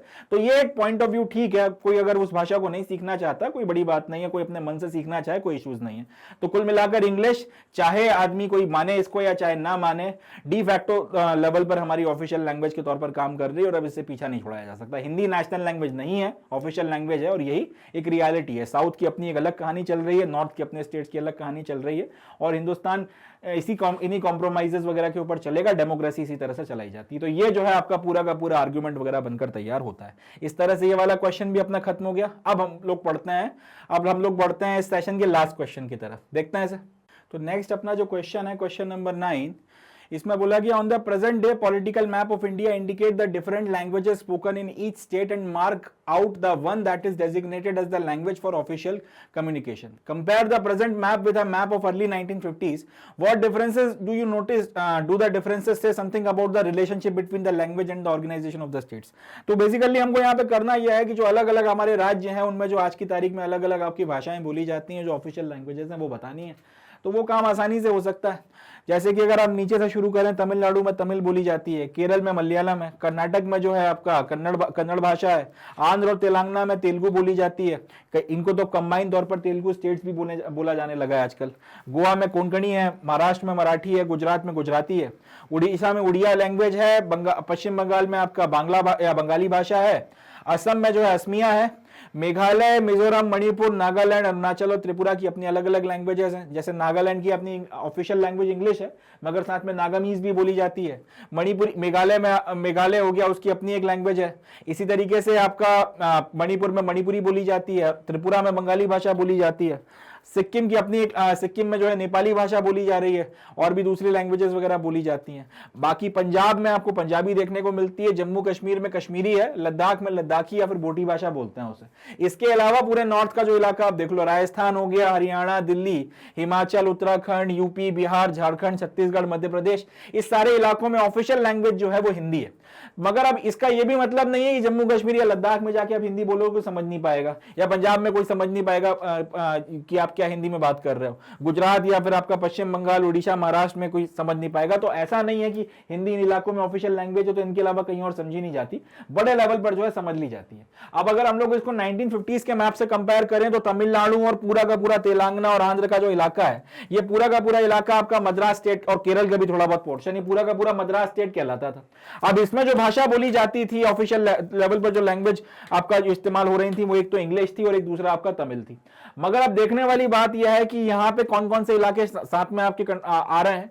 आंध्र का इलाका और केरल का इलाका और थोड़ा बहुत कर्नाटक का इलाका भी जो है मद्रास स्टेट में आ जाता था, और वहां पे ऑफिशियल लैंग्वेज के तौर पर आप इंग्लिश और तमिल चला रहे हो, इनकी वो भाषाएं नहीं है, तो इन्होंने अपने आप को उससे अलग कर लिया।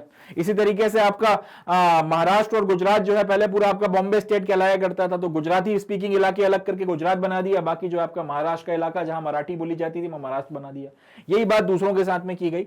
तो पहले आपका जो प्रोविंशियल अरेंजमेंट किया गया था, अंग्रेजों ने जितने इलाके को जीता था, भाषा को दरकिनार कर एडमिनिस्ट्रेटिव बेसिस पर जो है उसको उन्होंने अपने हिसाब से प्रोविंसेस में बनाया था। हम लोगों ने जब हिंदुस्तान को बाद में जब रीऑर्गेनाइज किया है स्टेट्स के, मैं तब लैंग्वेज के बेसिस पर रीऑर्गेनाइज किया, और आज की तारीख में कोई भी क्षेत्र आप उठाकर देखोगे तो वहां पर जो आपकी भाषा बोली जाती है उसी को ऑफिशियल लैंग्वेज जो है वहां पे बनाया गया। ये नहीं है कि बंगाल में पंजाबी चल रही है और पंजाब में बंगाली चल रही है, जहां पे जो भाषा बोली जाती है उसको वहां की ऑफिशियल लैंग्वेज स्टेट में बनाकर वो लोग अपना काम कर रहे हैं। हिंदी का एक बड़े लेवल पर आप कह सकते हैं, नॉर्थ में हिंदी बेल्ट का ये जो पूरा इलाका है यहाँ पे हिंदी इस्तेमाल की जा रही है, बट प्रभाव इतना है कि मोर और लेस बाकी इलाकों पर जो है समझ ली जाती है। तो इसमें कोई शक की बात नहीं है। जो लास्ट सवाल है कि आपके जो स्टेट्स वगैरह का फॉर्मेशन या ऑर्गेनाइजेशन है उसमें लैंग्वेज का बड़ा रोल है, ऑब्वियसली बात है, यहां पर लैंग्वेज का एक बड़ा रोल है। आप कह सकते हैं कि स्टेट्स का जो रीऑर्गेनाइजेशन हुआ है, स्टेट्स का जो आपका रीऑर्गेनाइजेशन हुआ है,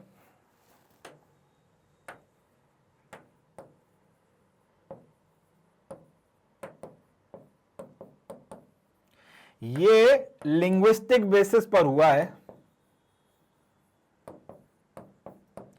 भाषाई आधार पर जो है, लिंग्विस्टिक बेसिस पर या फिर भाषाई आधार पर जो है इसका बंटवारा किया गया है, इसको या फिर इस तरह से बोलना चाहिए कि इसको रीऑर्गेनाइज वगैरह किया गया।